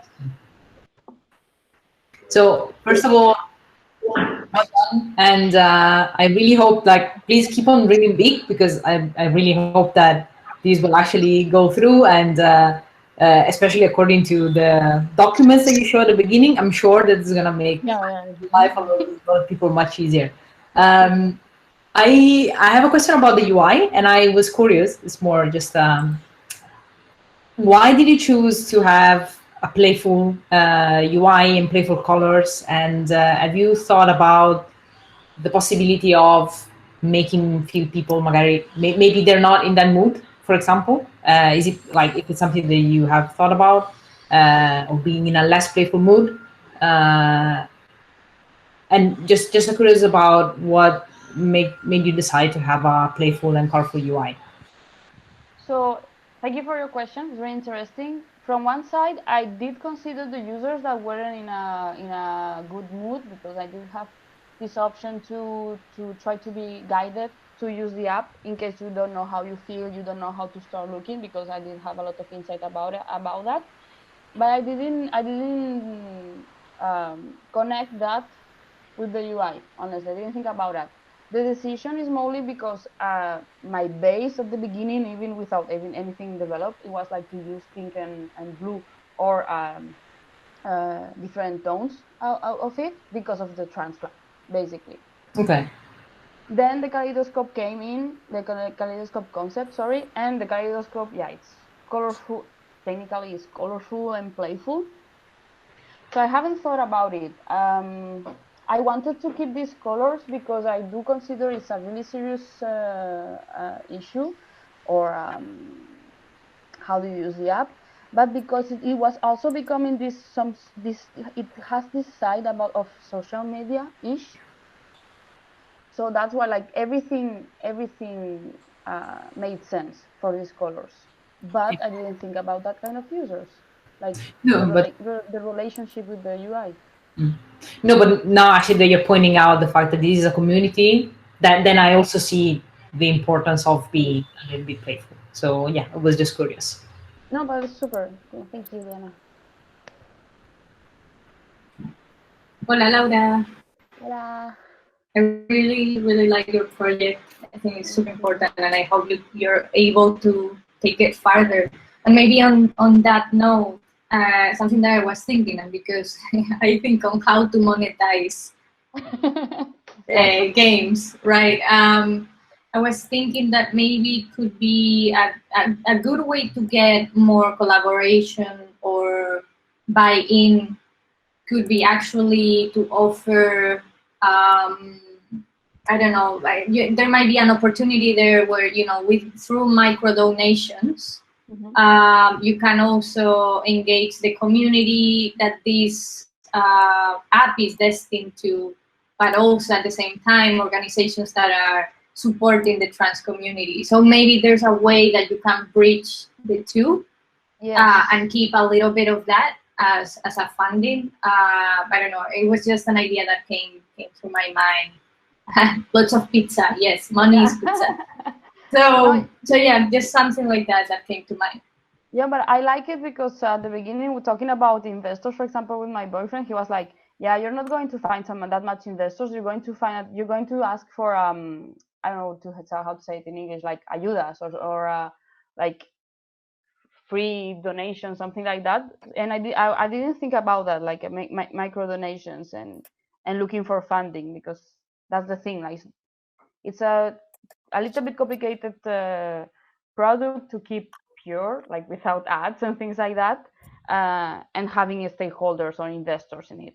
It should work like, with this kind of system, like maybe with micro donations you're able to bridge the two, right? Like, I am part of this community, I want to contribute, and there's some part of it I mean, with a micro donation of €1, maybe I don't even want any service in exchange, but maybe with higher tiers, I don't know, there's a part of the app that unlocks No, but something if I'm I pay writing it something down. else. It's super interesting, Leah. Thank you. It was great. Thanks, Laura. Great. Yeah, you're right, Diana. Yeah, therapist. Yeah. Okay, so thank you so much, Laura. Great Thanks, presentation. everyone. We have 3 amazing projects left. So let's go with Daphne. Hi, everybody. Okay, first of all, it's really nice to see you because Stella, Aida, Susanna, I haven't seen you since the beginning. And yeah, I'm gonna present now. Ok, ti ho dato pantalla. All right, you see? See. Okay. Okay, first of all, a little bit of context. My name is Daphne, and I came from a completely different field because I study business and administration management. But then I found myself needed a change. That's why I decided to join this amazing boot camp because I wanted, because I see in UX design some common element with the customer experience where I was working before. And that's why I'm here today to talk about my app. It's called Blossom, and it's a 30 days healing plan and wants to help a woman to embrace emotional crisis like a heartbreak as an opportunity to shine and to take power of this process. So why I choose this topic? Because at the beginning of this course, my very close friend was struggling with her separation with the husband, and I wanted to make her stop conducting negative and destructive behavior. And this is also a reason why I choose this name, because it's a fusion between the verb bloss, which means to bloom, and Om is the secret sound in Indian religions, which means the essence of consciousness. That is exactly what I want to give to my user. So as everybody know, during breakups, our mental health is suffering, right? I'm going to explain you how was my process in 3 steps. So we'll start with the UX research, the UI design part, and then we finish with the interaction design. So at the beginning, I conducted the desk research, including the competitive analysis, interviews, and as you can see, I used the Google form for the surveys, and I got 98 responses in women in their 30s. What I got from the survey was that they were taking meditation, yoga, and praying as a method to heal. And most of them were needed around a year to heal, and then yes, they got friends and family as support, but still 32% of them got nobody to talk to during this crisis. So these are my key insights. They took spiritual approach to get over it, but still was way too long to heal, and they need the lack of support. So after gathering all this data, I built my user persona. She's Sabrina, and she wants to increase inner power basically and master her emotion. She doesn't know how to where to start. So how might we offer her a quicker and less painful healing solution, but in a simplified way? Let me tell you how. I thought about giving her a daily challenge. So it's a surprising content for 30 days because I don't want to make it too long, and based on spiritual exercises. Another thing that I didn't mention before is that during the interviews, they told me that they were taking the journaling thing as another method, but they wouldn't be able to do it every day because it took too long. And I told, you know what, I'm going to implement it inside. So if you want, obviously, you can also add a thought, and you can share it with a therapist or with a Blossom, or just keep it into your profile. And so then it's the ideate phase where I just draw, I start to design my user flow. This is the daily task, the daily challenge. And then I started to put ideas in, with pen and paper in these lo-fi sketches. And when I was ready, I jumped into Figma, and I was already starting implementing color and typography, which I'm going to explain you later. And for the usability test, I called back 3 of my interviewers, more 3 potential users. And for all of them, the main task was to get to the daily challenge, doing it, leaving a comment, and share with the therapist. So it was pretty easy, right? So the jobs to be done work well, and it was successfully completed. But what happened is that I got so many negative feedback, because, okay, now everybody, we can see it was just a mess, but because the homepage was too overloaded, some of them told me that the therapist icon wasn't clear. Some elements were repeated, it was confusing. Now I see, but back at the day, if I have to be honest, I thought, okay, this is maybe not the curse for me, because I couldn't be able to do any better of this disaster. But then I remember Stella class when when she taught us, we understood about the Agile Manifesto, in where you have, it's just a part of this process. So you design, you develop your product, you get another test with new users. So this is how you get new outcomes, and this is how your solution can evolve, right? So I didn't give up. This was another mock-up. It was way better than the other one, but I knew it wasn't the last. So I conduct another test, and between these two, I'm gonna show you what got the better feedback. But before that, I want to show you my mood board from where I got my inspiration. And the design system. So yeah, the mainly color is green, because I want to give you the feel of peace, growth, and health. And for the typography, I choose the Noto Serif, because it's modern, it's branding, and it gives a good contrast with the Tajawal, which is very readable.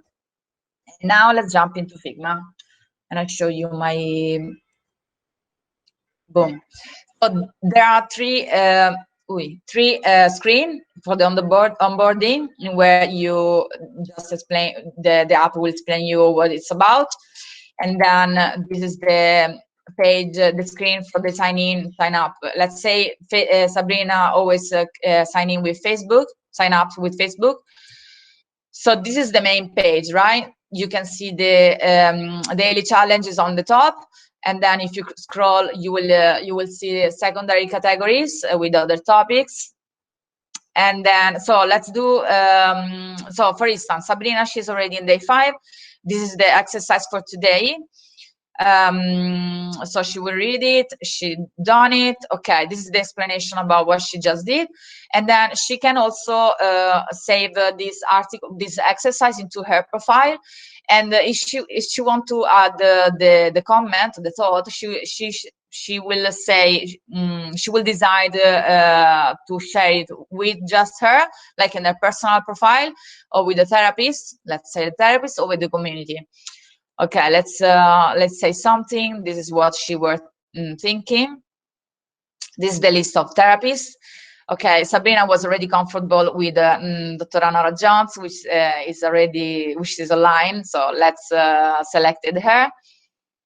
This is the preview of what she's gonna send. So the exercise and what she wrote, and boom, she sent it. So she's typing, and that's it. So thank you very much for listening, and yes, thank you.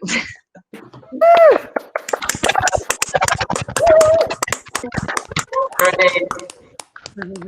I would love to use it. I do journaling, so I will use it for sure. Daphne, super proud of you. I remember you were like, oh, the other girls, they have Yeah. specific things, and I don't feel so good about what I'm Still. No, I think you did very well. It's amazing. You explain everything also super well, and I'm very happy that you stick with your what you wanted to solve in the first place, because it's all about like the passion that you have towards what you're trying to solve. So super nice. But I also have a question for you. Yes, So, yes. a Okay. user could talk to a therapist how is this going to work? Do users have like a paid membership to use this app? Is it this therapy? Are they doing volunteer work? Is there some sort of system No behind way. it? Yeah, no, I was already thinking that to make money, of course, they would be on payment, because a therapy is 24/7. I don't think it will be for free. Yeah. Okay. I'm sorry. I need to eat something because it's already like I forgot that I was talking. Yeah, that's cool. I was also noticing one tiny thing, but that's just like a suggestion.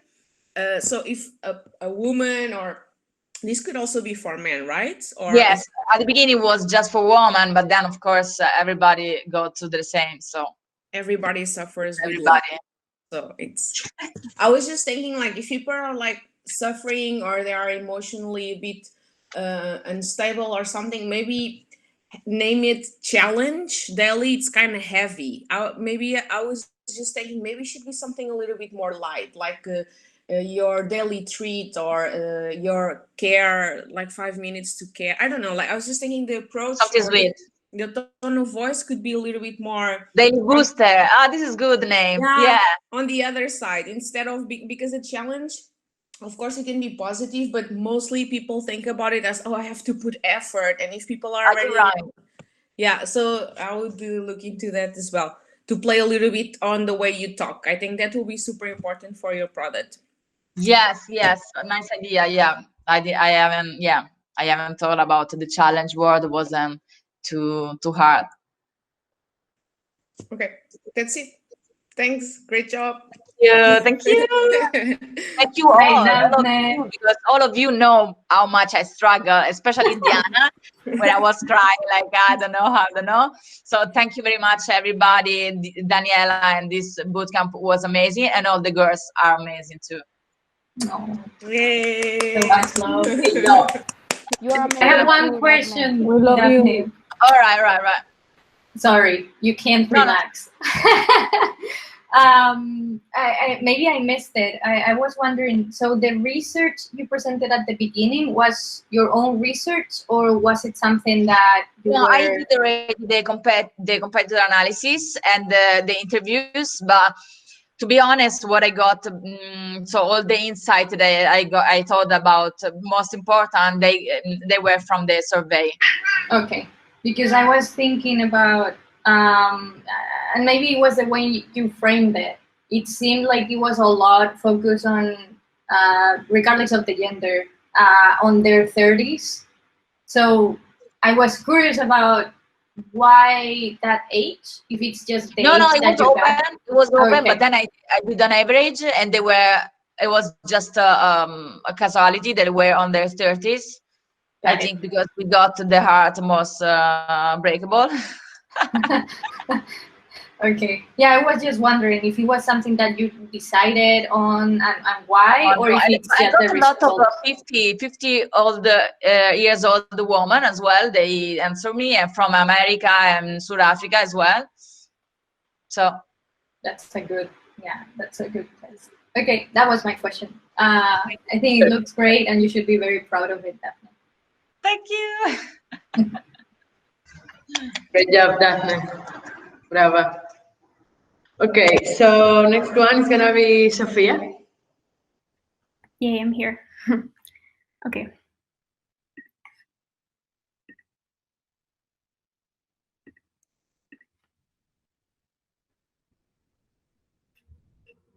Okay. Let me know if you can see everything well. Yes. Okay, perfect. Okay, well, hi everyone. My name is Sophia, and well, currently I was working as an art director before I started this bootcamp. Now I'm gonna present my app called Volet. And okay, so first I'm gonna start by explaining how I got to this idea, which was basically came out of like, sadly, my disorganization.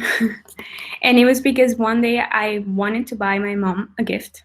But of course, I was a little late. I only had 2 days. And my only option, of course, was Amazon, because it's the only thing you can rely on for 2 days. And then I realized that when I went on Amazon, there were really no many options for me to buy her a gift. And I wanted to buy her some jewelry, some earrings, and there was really not much because it's so broad is really not specific on any industry. So then I was like, why not try to do something like Amazon, but specific in an industry that is a curated kind of gallery for designers that are starting. And that's how I came to the idea of the project, which was the goal was to create a platform that provided a smooth experience for buying jewelry from small brands by women, and to help the consumers find their best products for their needs. And also to help these small brands that are led by women to have more visibility. So in order to achieve this, what I did first was to do some research. I did some surveys, some quantitative and qualitative research. I interviewed a few women from different ages so I could have a very better understanding on how their buying process online was.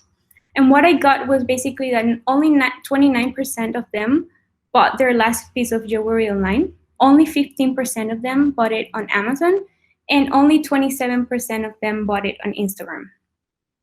So then also the results that I got was the most important factor when buying jewelry online was quality and credibility, small business and their story, originality and authenticity, descriptions and materials, and the payment and delivery.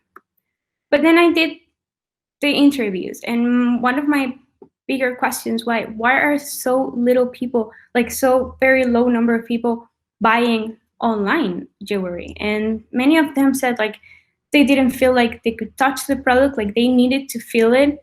They wanted more research behind the company. Does this company have a soul, like, or it's a big corporation? Then also they said another insight was the process must feel as close as buying in a store. And they also wanted the storytelling about materials, how they're making them, all the story behind them. So then with this, I created 3 personas, which I summarized into this. They were more extended before. And basically, I have 3, which is Tessa, Max, and Lara. Tessa is more of a trend hunter who would be in this app mostly to find new trends and be able to compare things quickly. Max is more about this social understanding about wanting to buy from small brands and starting designers, and cares about the story behind what materials they use. And there's someone like Lara, which is more like a comfort, who's looking for something easy to buy, but also trendy. So then with this, I started with some sketches, how to solve this problem, what would be the categories, how to divide it. Then I did some ideas of the structure of the app. Then I went to the sitemap and sort of like organized the categories in what I wanted it to be. And then I started with some wireframes in low fidelity, and you can see here. And I did my first round of testing. So in this user testing, I did 5 complete user testing with the task, which was buy the ring minus from a specific brand. And these were the users that I interviewed. And then I also did some specific small parts to test. So the user testing that I received was that since I was using a grid style, sometimes it was hard to understand where the information belonged to. Like, was it from this upside, underside? The buttons were a little unclear. Not everyone understood they were clickable. And the lines between the pictures were also confusing because they didn't know if it was different categories. So, well, from this, I transitioned into this, which I opened some of the grid so it made more clear which belonged to which. And then also in the part of the designers, which you can see here, the first one, the second one, and then when I did the user testing, I got the same results. Since it was a grid, it was hard to understand. Then it was also something very important that I don't know how I missed, was that obviously the designer needed a soul, like some information about who they are, and somehow I forgot to do that. And then with the user testing, it was very clear that to not lose the essence of the designer, I had to include a part where they could read about the story behind them. So then I transitioned into this where you had 2 options inside of the designer, to see the products or to also read about them. Okay, and now I'm gonna show you the prototype so you can see it here. So let's say I am Tessa. And I think, okay, I've been reading on Instagram about these designers. So I know they're in this page, and I go here, I'm exploring it, and I already know the designer that I want to buy from. So I go to the designers, and I can see here where they are. And I'm like, okay, I want to know if what I've read about them makes sense, if they actually are starting, what materials they use, so I can read about it here and see like what's the story behind, how they do it and everything. And I can go to the product and select it, and I can buy it. I can read the description about them. I can add it to the cart, and then I can continue exploring. If it lets me below. I can continue exploring, and then I can go to my cart, and it can tell me what I have in my cart. Then I can buy it. Also, it will be automatized in your profile. You would have all your details, so you're already, it's with 3 clicks, you can access to buy it, just kind of like intuitive like Amazon. And then congratulations, your order is on the way. So yeah, this was my main flow, the user task. And then, well, I'm sorry. From this, I also got some other comments. So it was easy to navigate. It's clean and simple.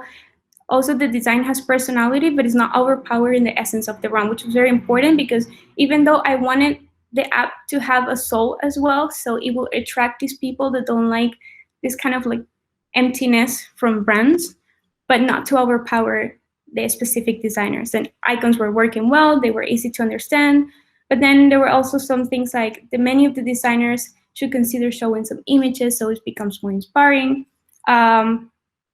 and things like that. And then also one thing I want to remark is like from the users to the design, what are the things that match between them? So for example, with Max, which was more into the trendiness, the style of the app will attract her. There's also, it will keep her up to date with new trends that are developing by new designers. There are many different ways they can compare products.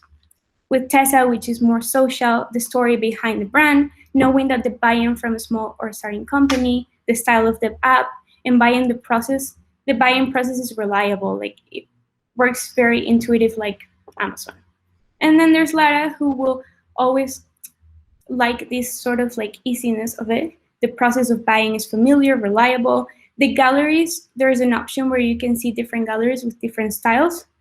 Will like help her understand new trends and buy for other people. You can also share your wish list, so that can also give her some guidance.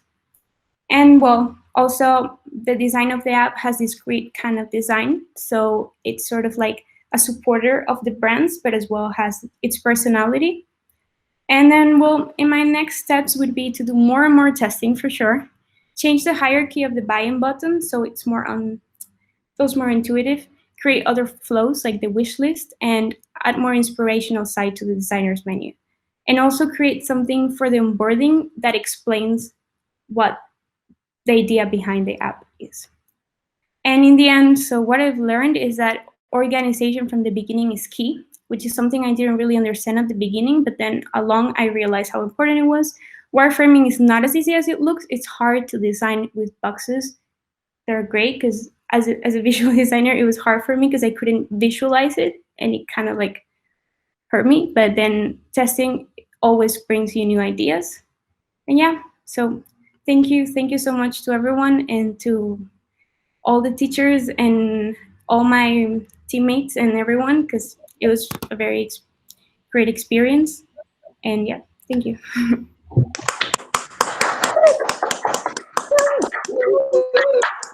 Well done. Love it. So it's time for Q&A. Questions for Sophia?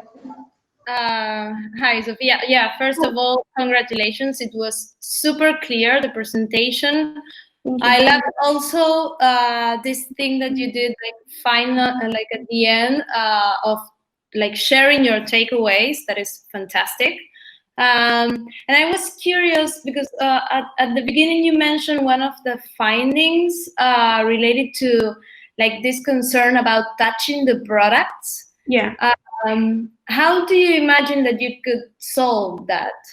Well, the idea basically was that to give a of a background of the designer. So it was very important about the materials they use in, how the process is of making the jewelry, who are they, how they started. So that was the idea of having the about, which is surprising. That's why I was so surprised that I didn't include it in the first prototype. Like, how could I forget that was the main part, you know? But then obviously, thanks to the user testing, it was more clear to me, like, okay, bingo. So the way to solve that problem was to give more background about who they are and how they make it. So that way, if you went to the store and you talked to them, it would be sort of like that interaction, you know, getting to know them. Yeah. Great, perfect.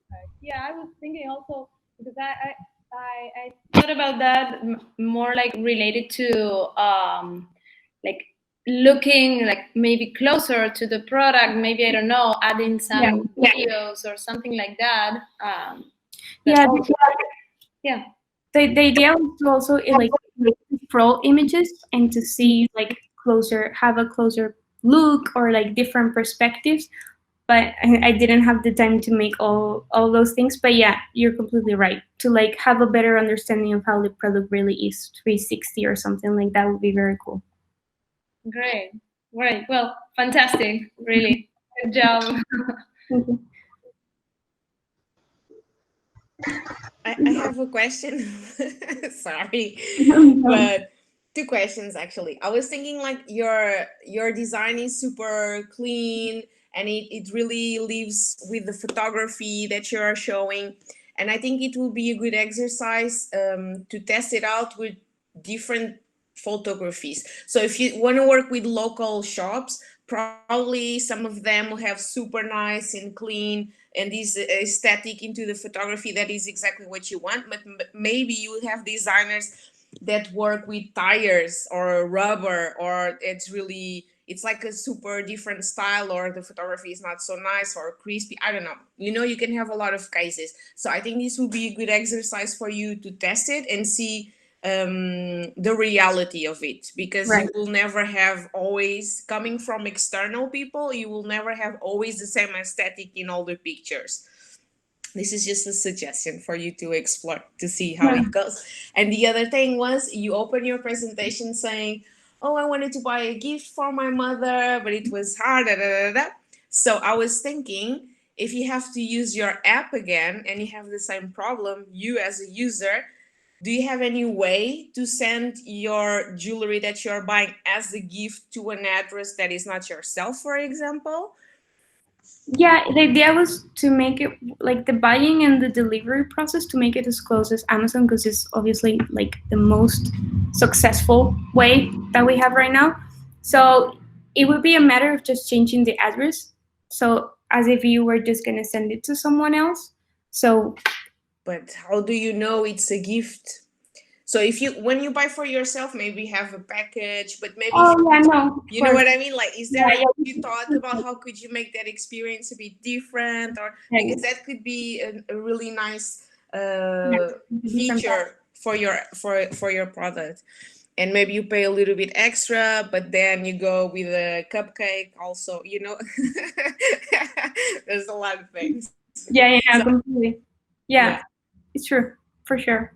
It would be a great idea. I think Amazon has that. Like, you can choose for a gift and it puts it in a little wrap.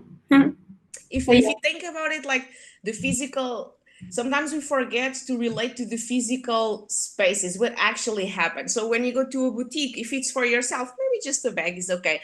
Oh, but no, it's a gift for my mother. And then they do you like a nice wrapping. They put like a little perfume. I don't know. They have these special things. And people usually like this because it's a head-on. So I think in the future also it would be a good thing. But really nice. Well done, Sophia. Congratulations. Thank you. Really nice suggestion. It's true. Yeah. Thank you, Sophie. And last but not least, Andrea. Thank you for those who are here until now. I'm going to present. This is the most common sentence here in the bootcamp. Okay. And the next one is, can you see my screen? Yes. Yeah. In the world, is the most used sentence. Okay, so... Dale ocultar la vaina que dice... Vale, ocultar. Hello, good night. My name is Andrea, and today I'm going to be sharing with you the design process I used to create Andromeda. To add a bit of context, I'm just going to start saying that despite the case of progress towards gender equality, women are still underrepresented. And this means a big problem and a big issue for the future, because this lack of representation is responsible for women not taking into consideration a career in tech. Even when I empathize with this subject and I feel related to it, I wanted to dig deeper and understand how other women were feeling. So I built a survey to understand the main needs of these women, and also a survey to understand how they feel, to get closer, to get emotional. The results were amazing.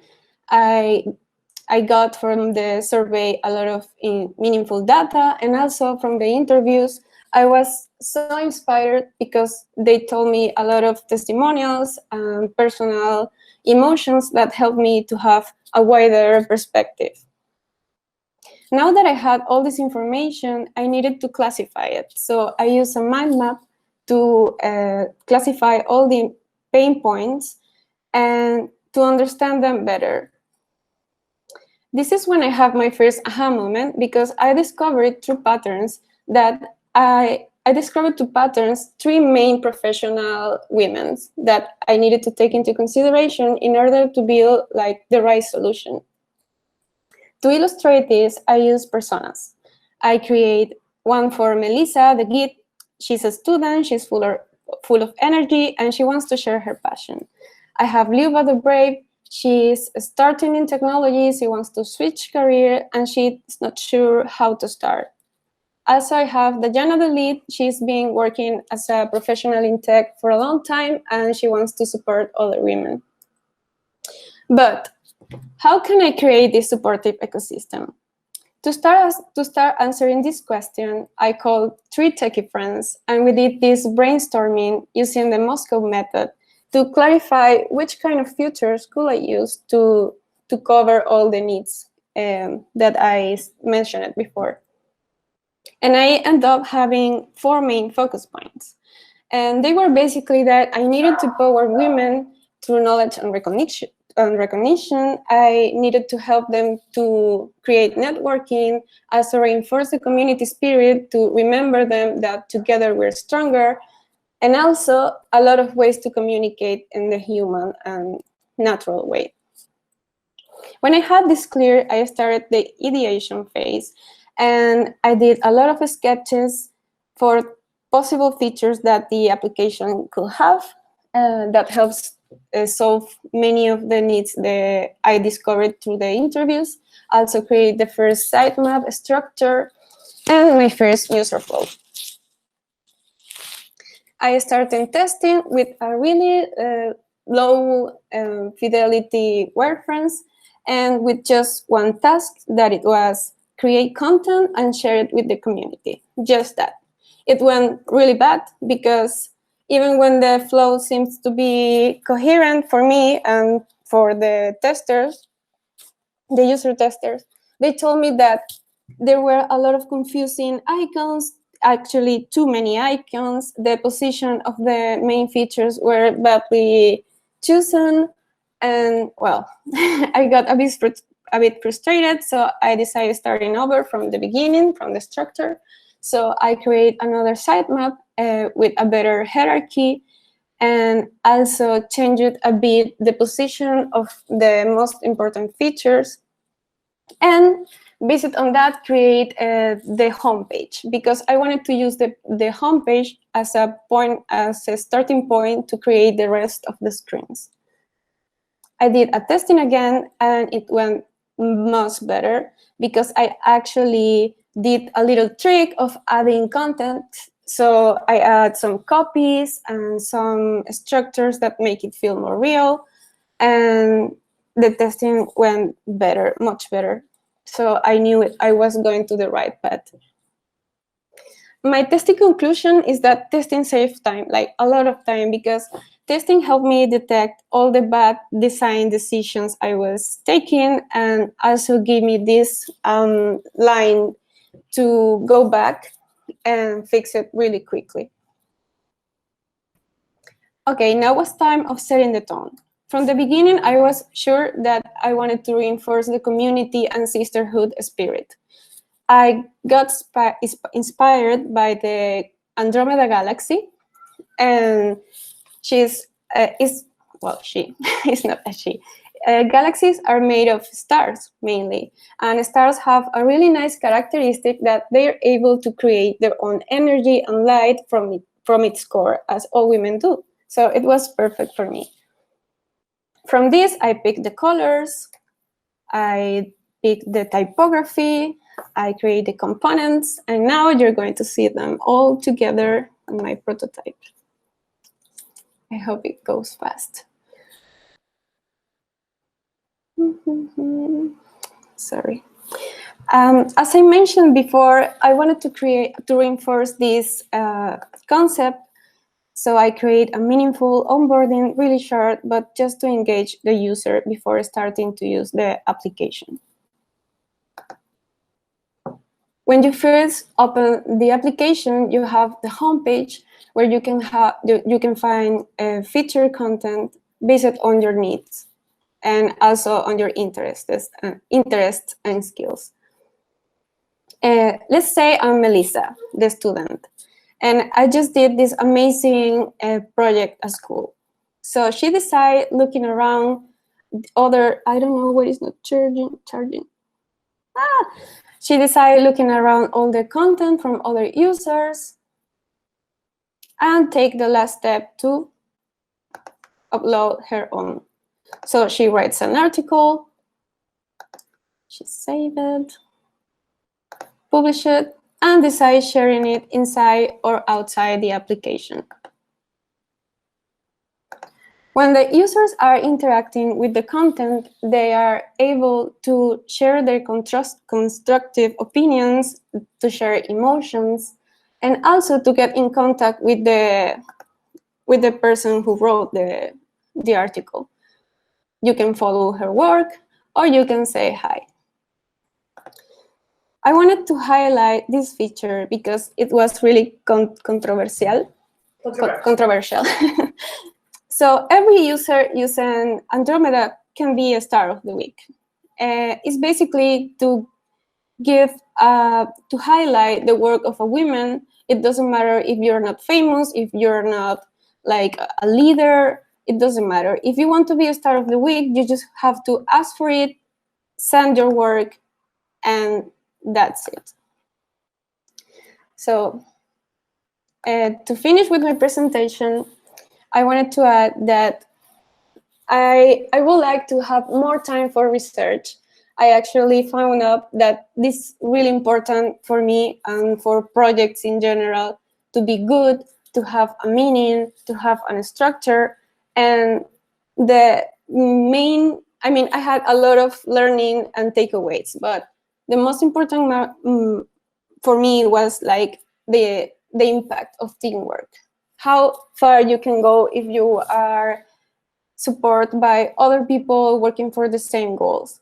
And also that learning all these techniques and having a human-centered mindset changed the way I approach design solutions forever, like for everything, even to open a tuna can. Thank you.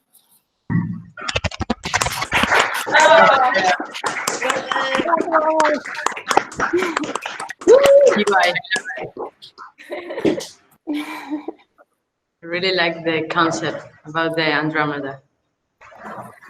So questions? Question me. I have a question. Well, thanks so much. It was very clear, beautiful app. I think I told you before. And yeah, I think it was all very cohesive. So I think you have a very solid project. Yeah, it was actually something you mentioned at the end, and then this is something. This is a feature that we already talked about. The highlight of the week. I can remember how you call it. So Yeah, I the was start of the thinking week. the start of the week.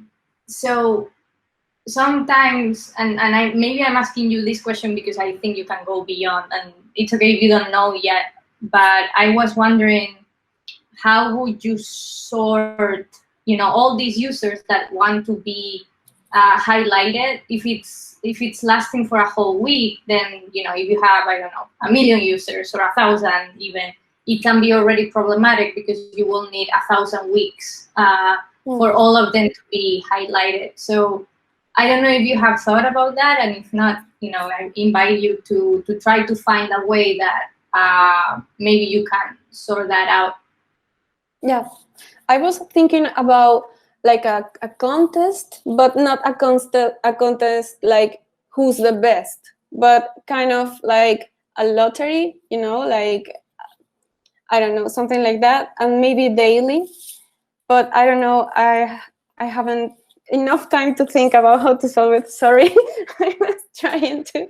No, it's okay. It's okay. And I think this is, something that you might discover once you have, a good user base, and some users might start raising their hand like, hey, I want to be highlighted. But, it's been, I don't know, 2 months and I've only seen 8 people. So yeah, I think it's something that is good to think about, but just thinking about the future, because this is one question that possibly your developers will ask you. But I think anyway, it's a great feature, and I really like the whole idea of the app, and I think you work on it really hard, and it shows. Thank you. No, it's a good point, really. Thank you. Andrea, nice job. Super proud. I think it looks really good. I think you explained it very well. I was thinking, because we were talking about this feature of the Star of the Week, and you nominate yourself, but if it's a community, could I be able to nominate people I admire that are on the app? Okay. Yeah, when you send the request, they ask you if you want to recommend another person. So and this way you can also invite more women to the community.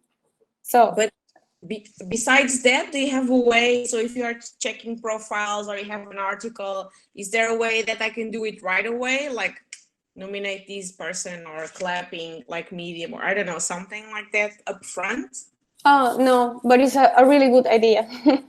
Yeah, you can also, like, this system of the clapping, it's also a different way or a good way to choose your star. So the more people, like, you can nominate yourself, but you can think about other systems of doing it also based which article from that person people read the most. There's a lot of ways you could track what could be the star of the week based on that, because then it will please your users the most. So if the article that this person read was the one more read throughout the last month, maybe it's a good just ideas. No, yeah, I was struggling with that because I didn't want competitivity inside the community, but I don't know, it was hard for me to make the right decision without feeling like it's a competition, like who's the best, who deserves this, But like it depends I how need to figure out.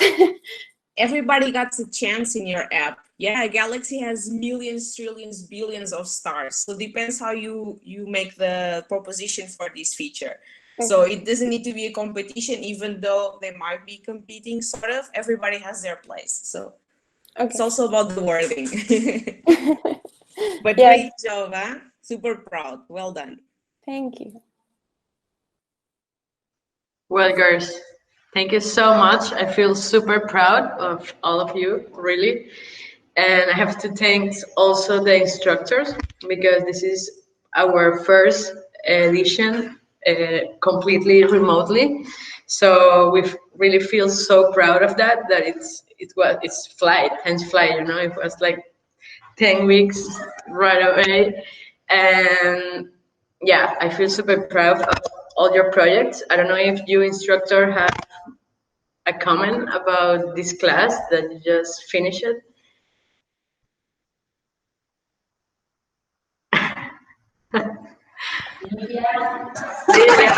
I can always talk. I think you know me. Yeah, I think there's nothing else to add to your words. I think it's been very impressive, and I think this was my third edition. I think the first one that was fully remote, but the previous one was already a bit of it remotely. But from the very beginning, I could see through the other teachers that the energy within the group was very special, and that is very, very, very hard to get. So I think, kudos to all of you, because you made it happen, and it's so much easier, I feel, as a teacher, to engage with you and to be part of the class when you are making it just, it felt like you were friends from the beginning, even if you're not or whatever, but it felt very comfortable to teach you, even if we never met before. So I think that was very special about this course, I think. And I also want to highlight the huge work that Daniela has been putting into this edition. I think it's remarkable, and yeah, I just feel very happy for all of you, and I just hope we can see each other soon. And you should feel very, very, very proud, and the teachers as well. I think this has been, for me, the best edition that we've done. So, congrats to everyone. Lydia, oh my God. Thank you. Yes, we have the party pending, so we will send you an email soon. We are looking for a good place for all of us to celebrate these goals and achievement. So, yep, I will send you an email soon. Thank you so much. I really appreciate that all of you, the audience, that maybe are not instructor or students, that stay here until 9 p.m. on Wednesday. And I hope to see you soon. Congratulations. Thank you. Well done. Congratulations. Congratulations, everyone. Thank you, everyone. Thank you, allWomen team. It's been amazing. Thank you so much. Bye. You're amazing. Bye. Bye. I don't want to leave.